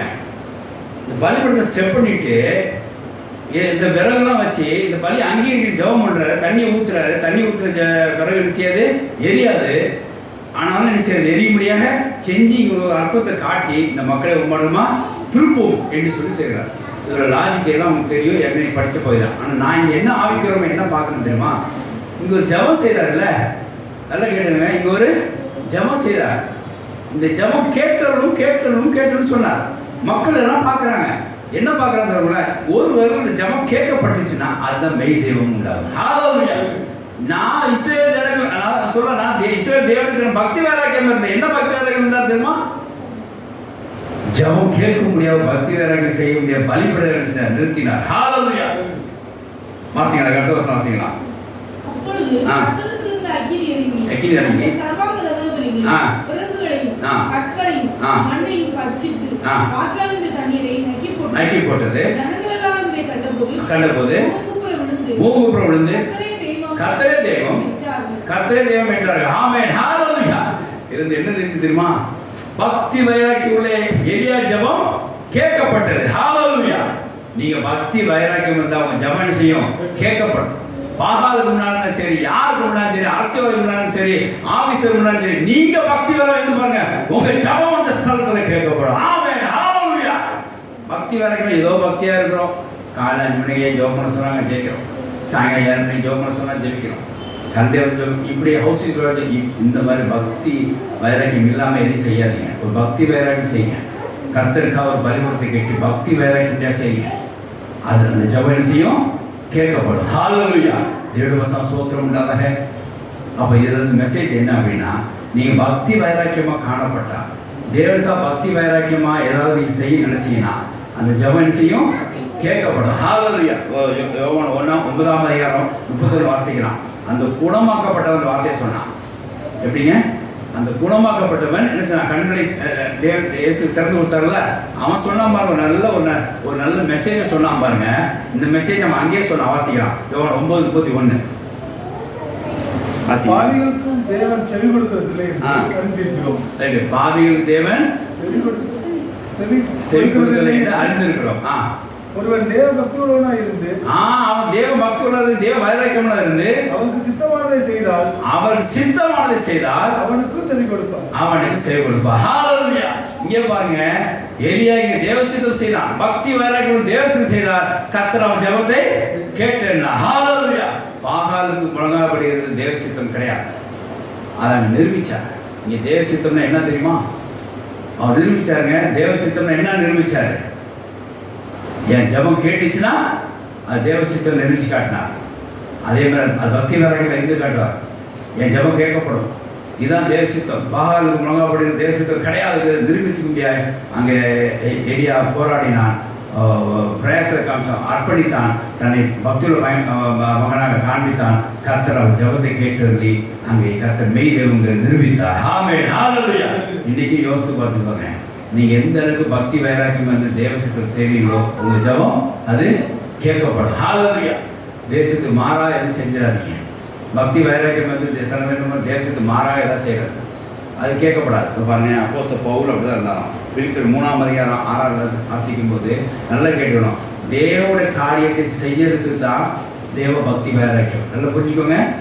இங்கே பார்த்தீங்கன்னா தேவ காரியத்தை செய்யறதுக்கு தான் பக்தி வைராக்கியம், தவிர உங்கள் காரியத்தை செய்யறதுக்கு இல்லை. நல்லா புரிஞ்சுக்கணும். தேவ காரியத்தை செய்யறது தான் பக்தி வைராக்கியம் நமக்கு தேவை. இங்கே எலியாவோட மெசேஜ் என்ன அப்படின்னா, அவன் தேவ காரியத்தை செய்யறதுக்கு பக்தி வைராக்கியம் காட்டினான், கர்த்தர் ஜெபத்தை கேட்டறினா. நீங்க ஒரு சொந்த காரியத்துக்கு பக்தி வைராக்கியம் காட்டினா அது நடக்காது, அது காரியம் வாய்க்காது. வாசிக்கலாம். பிலிப்பியர் 3:6 வாசிங்க. இன்னொரு கலத்தை 1:14. சபையை துன்பப்படுத்தினார். இங்க அப்போஸ்தலர் பவுல் என்ன செஞ்சாரு? பக்தி வைராக்கியம் இந்த சபையை செஞ்சார், அவர் துன்பப்படுத்தினார். நியாயப்பிரமாணத்துக்குரிய நீதிபடி குற்றம் சாட்டப்படாதவர். பாருங்க, இங்க பக்தி வைராக்கியத்தோட அப்போஸ்தலர் பவுல் இருந்தார். ஆனா என்ன செய்ய கர்த்தரதை ஏற்றுக்கொள்ளார். இந்த வைராக்கியம் என்ன? இந்த வைராக்கியம் என்ன? இதுக்கு ஏன் கர்த்தர் ஜெபத்தை கேட்கல? இந்த வைராக்கியம் என்னவா இருந்துச்சு அப்படின்னா, தேவ காரியம் நிறைவேறதுக்கு இல்லை. நல்லா புரிஞ்சுக்கோங்க. பக்தி வைராக்கியம் எப்போ காட்டணும்? தேவ காரியத்துக்கு நிறைவேறதுக்கு தான் காட்டணும், தவிர உங்க சொந்த காரியத்துக்கு போய் வைராக்கியம் பாராட்டி ஆண்டு ஜெபத்தை கேட்கல நீங்க ஒரு நாளும் சொல்லக்கூடாது. தேவ காரியத்தில் வைராக்கியம் இல்லைங்க, கர்த்தர் ஜெபத்தை கேட்கறது அது சேவா. ஆமென், ஹல்லேலூயா. அதே மாதிரி கலாத்தியர் 1:14 வாசிக்கலாம். கலாத்தியர் 1:14. நம்முடைய குமாரனை நான் பிரஜாதிகளுக்கு கலாத்தியர் 1:14 இல்லையா? ஜனத்தாரில் வயதுள்ள அனைவரை பார்க்கிறோம். யூத மார்க்கத்திலே தேறினவனாய் பிதாக்களுடைய பாரம்பரிய நியாயங்களுக்காக மிகவும் பக்தி வைராக்கியம் உள்ளவனாய் இருந்தேன். இது அப்போஸ்தலர் பவுல். நான் பெரிய பக்தி வைராக்கியமா தான் இருந்தேன். ஆனா இங்க காரியம் நடக்கல. ஏன் தெரியுமா? அவன் தேவ காரியத்துக்கு துணையா நிற்கவே பக்தி வைராக்கியம் இல்லை. அவன் செஞ்ச கரெக்ட் காட்டுறதுக்காக பக்தி வைராக்கியம் இல்லை. நிறைய இடத்துல நாம செஞ்ச கரெக்ட் சொல்லி ஒரு பக்தி வைராக்கியம் காட்டுறோம், அது தவறம். அது காரியம் எடுபடாது. கர்த்தர் ஜெபத்தை கேட்க மாட்டார். தேவ காரியத்துக்கு நீங்க பக்தி வைராக்கியம் கொண்டு எலியாவை போல தேவத்தை செய்ய முடியாக அங்க நீங்க முயற்சித்தார், பிரயாசித்தார், விசேஷமாய் தேவ வைராக்கியம் கொண்டு டெடிகேஷன் ஒரு அர்ப்பணித்தார். அங்க கர்த்தர் என்ன செய்வார்? அவன் ஜெபத்தை கேட்டருளி அந்த காரியத்தை செய்வார், வாக்கியம் பண்ணுவாங்க. ஆமென், ஹல்லேலூயா. அதனால இதுல இருந்து மெசேஜ் என்ன தெரியுது அப்படின்னா, வீணான பக்தியத்தை எங்கேயும் காட்டக்கூடாது. தேவ காரியத்தை செய்ய மாத்திரம்தான் நீ பக்தியத்தை காட்டணும், உங்க ஜெபம் கேட்டவர்களும். ஹல்லேலூயா. அதனால அந்த 4 காரியத்திலிருந்து என்ன தெரியுது அப்படின்னா, நல்லா புரிஞ்சுக்கோங்க. எக்ஸ்ட்ரா அன்பு, நம்பிக்கை, மரியாதை மாத்திரம் இல்லை, கூட ஒரு அர்ப்பணிப்பு இருந்துச்சு, ஒரு டெடிகேஷன். என்ன இருந்துச்சு அப்படின்னா, அங்கே பிரயாசப்பட்டு அவங்களை துரத்தினார். தன்னை தியாகம் பண்ண முடியாத செஞ்சாங்க. அங்கே ஒரு சண்டை போட்ட ஒரு விஷயமா அதை விரட்டினதை பார்க்குறோம். எங்கே ஆலயத்துக்குள்ளே அசுசி வராதபடிக்கு பசுத்தம் உண்டாக்கத்தக்கதாங்க. அடுத்தது இன்னொரு அர்ப்பணிப்பு எங்கே இருந்துச்சு அப்படின்னு சொன்னால், பினாகாசை பார்க்குறோம். பாவம் செய்ய முடியாமல் என்ன செஞ்சான்? அவன் தடுத்தான். 3வது எகு என்ன செஞ்சான்? தேவசித்தம் செய்த தடுத்த ஆட்களை அகற்றினான், துரத்தியா என்ன வீசினான். இங்கே தேவ காரியம் நிறைவேறதுக்கு அவன் அந்த எலியா பக்தி வைராக்கியத்தை காண்பித்தான், கர்த்தர் ஜெபத்தை கேட்டது. இந்த 4 ஒரு பெனிஃபிட் இருந்துச்சு. என்ன அப்படின்னா, அங்கே ஆலயம் பரிசுத்தமாக்கப்பட்டது சொல்லி பார்க்கிறோம். பினகாஸ் வைராக்கியம் பாவம் தடுக்கப்பட்டது பார்க்கிறோம். எகுடு வைராக்கியமாக குடும்பம் ஆசிரியக்கப்பட்டது பார்க்கிறோம். அதே பினகாஸ் வைராக்கியமாக அங்கே ஒரு சமாதானமும் அவங்க குடும்பம் ஆசிரியக்கப்பட்டது பார்க்கிறோம். இங்கே எகுடு வைராக்கியம் குடும்பம் 4 ஜெனரேஷன் ஆசிரியக்கப்பட்டது பார்க்கிறோம். 4வது எலியாவின் பக்தி வைராக்கியம் மூலமாய் அவன் ஜெபம் அங்கே கேட்கப்பட்டிருக்கும். ஆகையினாலே நாம் தொடர்ந்து பக்தி வைராக்கியம் உள்ளவர்களை ஜனங்களை காணப்படுவோம். சுத்தி குடும்பத்திலே உண்டாகும் பக்தி வைராக்கியம் உள்ளவர்கள் காணப்படுவோம். பாவத்தை தடுத்தவர்களாக காணப்படுவோம். அது பக்தி வைராக்கியம் உள்ளவர்களாக இருப்போம், பாவம் தடுக்கப்படும். பக்தி வைராக்கியம் உள்ளவர்கள் இருப்போம். நம்ம பிள்ளைகளே தேவசித்தம் செய்ய தடைப்பட்டவர்களை நம்ம அகற்றி போட்டு தேவசித்தம் செய்யவர்களை இணைந்து பக்தி வைராக்கியத்தை காட்டுவோம். நம்ம குழந்தைகள், நம்ம குடும்பங்கள் ஆசைக்கப்பட்டிருக்கோம். நாம் தேவ காரியத்துக்காக நம்ம அர்ப்பணிப்ப பக்தி வைராக்கியத்தை காட்டுவோமாக நம்ம ஜெபம் கேட்கப்படும். ஹல்லேலூயா. ஆகிய தொடர்ந்து பக்தி வைராக்கியமாய் நாம் மாறுவோம். தேவ பக்தியோடு அப்படி இருந்து விடாதபடிக்கு தேவ சபைக்கு பக்தி உண்டாகக்கூடிய நற்கிரிகளை செய்து தொடர்ந்து தேவ வைராக்கியத்துக்கு ஏதுவான அர்ப்பணிப்பை நம்ம செய்வோம். பாவத்தை எதிர்ப்போம், சுத்திகரிப்பு உண்டாக்குவோம், தேவசித்தம் செயல்களை தாங்குவோம், தேவசித்தம் செயலாளர்களை அகற்றி விடுவோம். எங்கோ அப்படிதான் செய்யலாம். தேவனுடைய காரியத்துக்கு துணை புரிவோம். தேவனுக்கு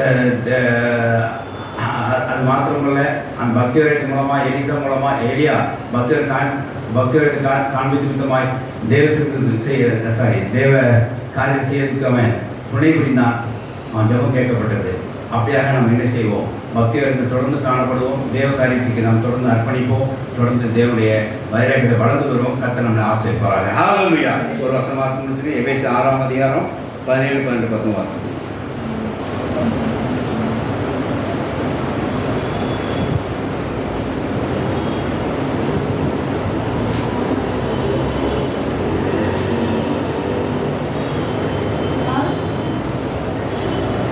எபேசியர் 6:17. ரட்சணியையும் கரைசலாவையும் தேவவசனமாகிய ஆவியின் பட்டயத்தையும் எடுத்துக்கொள்ளும். தேவவசனம் சோத்திரம்டா. இங்கே பாருங்க, இது இருக்கா அப்படின்னு தெரியுமா? இங்கே எல்லாமே இந்த 4 காரியத்துமே ஒரு காரியத்தை புரிஞ்சுக்கணும். சில பேர் ரொம்ப இந்த மாதிரி யாராவது கேட்டாலும் யோசிச்சு சொல்லுவாங்க. எப்படின்னா, அங்கே பாருங்க, பின்னகாசு பட்டயத்தை எடுத்தான், ஏசிஸ்து சவுக்கு எடுத்தார், ரைட்டா?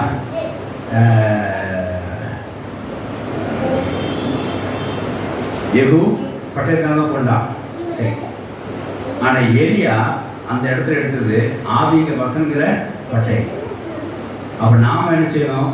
இந்த மாதிரி தேசத்தார்கள் தலை செஞ்சு நம்ம பட்டயத்தை தெரியுமா? தெரியக்கூடாது. பேதுரு அப்படிதான் செஞ்சார்.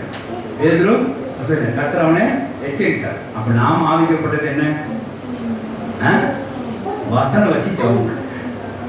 கர்த்தர் அந்த வைராக்கியத்தை பார்த்து செய்வா உங்க ஜெபத்தை கேட்டுறோம். ஆமென். ஹல்லேலூயா. வசனம் 6:17. இப்படி பட்டயம் அவசியம் இல்லை, வசனத்தை எடுத்து பயன்படுத்துங்க. அடுத்து வாசிங்க. எந்த சமயத்திலும் சகலவிதமான வேண்டுதல், எல்லா பிரச்சனைக்கு எல்லா சகல வேண்டுதலோடும் விண்ணப்பத்தோடும் ஆவியினாலே ஜெபம் பண்ணி அதன் பொருட்டு மிகுந்த மன உறுதியோடு சகல பரிசுத்தவான்களுக்காக பண்ணி வேண்டுதலோடும் விழித்துக் கொண்டிருங்க. வாசிக்கலாம். சுவிசேஷத்திற்காக சங்கியால் கட்டப்பட்டிருக்கிற ஸ்தானாதிபதியாக நான் அதை பற்றி பேச வேண்டியபடி தைரியமாய் பேசத்தக்கதாக தைரியமாய் வாயை திறந்து சுவிசேஷத்தின் ரகசியத்தை அறிவித்ததற்காக வாக்கு எனக்கு கொடுக்கப்படும்படி எனக்காக விண்ணப்பம் பண்ணுங்கள். அன்றியும் எனக்கு இருக்க காரியங்களும் என் சுக செய்திகளும் சோத்திரம் இல்லாத இங்க என்ன உள்ளது தெரியுமா? சுவிசேஷம் அறிவிக்க முடியாத வசனத்து வந்து ஜெபம் பண்ணுங்கள் என்று சொல்றாங்க. ஆகையினால இங்கே இந்த 4 காரியத்தில் என்ன புரிஞ்சுது அப்படின்னா, தேவ காரியத்துக்காக நீங்க பக்தி வைராக்கியம் கொண்டீங்கன்னா உங்க குடும்பம் ஆசைக்கப்பட்டிருக்கும், சமாதானம் ஆசைக்கப்பட்டிருக்கும், உங்க சமாதானம் உண்டாகும், 4 ஜெனரேஷன் பேர் குடும்பம் ஆசைக்கப்பட்டிருக்கும், ஒரு சுத்திரிப்பு உண்டாயிருக்கும், பாவங்கள் அங்கே தடுக்கப்படும், ஜபங்கள் அங்கே கேட்கப்படும். ஹல்லேலூயா. புரிஞ்சா சிஸ்டர்? சம்மரி சொல்றேன். தேவ காரியத்துக்காக நீங்க தேவ வைராக்கியம் கொண்டிருந்தால் அது தேவனுடைய சுவிசேஷம் பறக்க முடியாது, தேவனுடைய சித்தம் செய்வதற்கு துணையாக இருக்க முடியாது, தேவ உழைத்து தாங்க. யெகூ தேவனை உழைத்து தாங்கினான். எப்படி தாங்கினான்னா, எலியா கட்டினால விரட்டி அவனை தைரியமாக ஊழி செய்ய வச்சான். புரிஞ்சுக்கணும் நல்ல. அப்போ இங்கே யெகூ தேவ வைராக்கியம் ஊழியத்தை தாங்கினான். இங்கே என்ன சொல்லப்பட்டிருக்கு? அதே ஆவிங்கிற பட்டய வசனத்தை வச்சு என்ன செய்யுங்க? நான் சுவிசேஷம் எல்லாமே அறிவிக்க முடியாதா, நீங்க வேண்டு செய்யன்னு சொன்னாங்க. பாருங்க. அப்போ பாருங்க, தேவ காரியத்துக்காக நீங்க வைராக்கியம் கொள்ளும்போது, பக்தி வைராக்கியம் கொள்ளும்போது, பக்தியிலிருந்து பக்தி விரித்தை பக்தி வைராக்கியம் கொள்ளும்போது அது உங்களுக்கு என்னவா மாறும்? ஒரு ஆசீர்வாதத்தை உங்களுக்கு தரும். உங்கள் பிள்ளைகள் ஆசைக்கப்படும், உங்களுக்கு சமாதானம் உண்டாகும், உங்கள் ஜபங்கள் கேட்கப்படும், உங்கள் மத்தியிலே பாவங்கள் தடுக்கப்படும், அந்த இடத்துல சுத்திகரிப்பு உண்டப்படும். குறிப்பாக அந்த அந்த உங்கள் ஊழியர்களை நீங்கள் தாங்கிறதுனால, பக்தி வைராக்கியத்தோடு தாங்கிறதுனால, அங்கே தேவனுடைய காரியத்துக்கு நீங்கள் துணையாக நிற்கிறதுனால உங்கள் குடும்பங்களும் ஆசைப்படும் சொல்லி பார்க்குறோம். அதனால் தொடர்ந்து தேவ வைராக்கியத்தினாலே சுத்திகரிக்கப்படும் சொல்லி அறிந்து கொள்ளுங்கள். தேவ மேல வைத்திருக்கிற பக்தி வைராக்கியத்தினாலே சுத்திகரிப்பு உண்டான்னு சொல்லி நீங்கள் அறிந்து கொள்ளுங்கள். தேவ மேலோட பக்தி வைராக்கியத்தினாலே பாவங்கள் தடுக்கப்படும் சொல்லி நீங்கள் அறிந்து கொள்ளுங்கள். தேவ மேலோட பக்தி வைராக்கியத்தினாலே ஒரு ஊழியம் தாங்கப்படும், அது மூலம் குடும்பம் ஆசைக்கப்படும் சொல்லி நீங்கள் அறிந்து கொள்ளுங்கள். தேவ மேலோட பக்தி வைராக்கியத்தினாலே உங்கள் ஜபம் கேட்கப்படும் சொல்லி அறிந்து கொள்ளுங்கள். அது மூலமாக உங்களுக்கு பெரிய ஆசீர்வாதம் என்று சொல்லி அறிந்து கொள்ளுங்கள். ஆக தொடர்ந்து தேவ பக்தி வைத்து நம்ம காண்பித்து விசேஷமாக நம்ம தேவ பக்தி உள்ள யாராக இருந்தாங்கன்னா அவன் சபைக்கு அழைத்து தேவ பக்தி விருத்தி உண்டாகி தேவ வைராக்கியமுள்ளவர்களாக நாம் மாற்றுவோமாக. தேவ வைராக்கியம் காணப்பட்டு நாம் தேசத்தை செய்வோமாக. அதாவது நான் சுருக்கமாக சொல்லி ஒரே பாயிண்ட் முடிச்சிடறேன். 10 மணிக்கு ஆராயம் வந்தால் பக்தி உள்ளவர்கள், 10 மணிக்கு முன்னாடி இருந்தால் தேவ வைராக்கியம் உள்ளவர்கள். இப்படிதான் வித்தியாசம் சொல்லணும். பணிந்து கொள்ள வந்தாருன்னா பக்தி உள்ளவர்கள், தேவ காரியத்தை செய்ய வந்தாருன்னா அது வைராக்கியம் உள்ளவர்கள், தேவபக்தி வைராக்கியம் உள்ளவர்கள். இப்படி யதார்த்தமாக எடுத்துக்கலாம். எகு அவார்டு போயிட்டு இருந்துக்கலாம், பின்னகாசம் அவார்டு போயிட்டு இருந்துக்கலாம், இயேசுசும் அவன் செஞ்ச பாவம் அவனோட வந்து இயேசு அவார்டு போயிட்டு இருந்துக்கலாம். எலியும் பாகால் ஏதாவது பழி பண்ணுறோம், நம்மளோட ஆடு வந்தால் போதும் எலியானதுலாம். ஆனால் அவங்க செய்யலை. ஒரு மாதிரி காமிச்சாங்க, தேவோட பக்தி வேறத்தை காமிச்சாங்க. தேவ பழிப்பை செப்படிக்கிட்டு கர்த்ததான் மெய் தேவன் சொல்லி ஜபத்தை கேட்டு முடியாது, எல்லாரும் பார்க்க முடியாது செய்தார்கள். விசேஷமாக தேவ காரியத்தை அவங்க துணை புரிந்தார்கள். எகு அந்த ஊழியத்தை தாங்க செய்யலாம். நல்ல பேர் எவ்வளோ வைராக்கியம் எனக்கு ரொம்ப பிடிச்சிருந்து. ஏன் தெரியுமா? அவன் என்ன செஞ்சாமா, ஊழியர்கள் மிரட்டினாங்க. இவன் அவளை தோல்வி பிடிச்சி என்ன செஞ்சான், ஊழியத்தை செஞ்சாவன் தாங்கினான். அதனால் 4 குடும்பத்துக்கு அவன் ஆசை உண்டு. அது பிற்பாடு பார்த்தா எகு பாவம் செஞ்சிருக்கான் ஒரு இடத்துல. ஆனால் கர்த்தர் அதோடு நிறுத்திக்கிட்டார் அந்த ஆசைவார்த்தை. அப்போ பிள்ளைகள் தான் அது போய் சேர்ந்தது.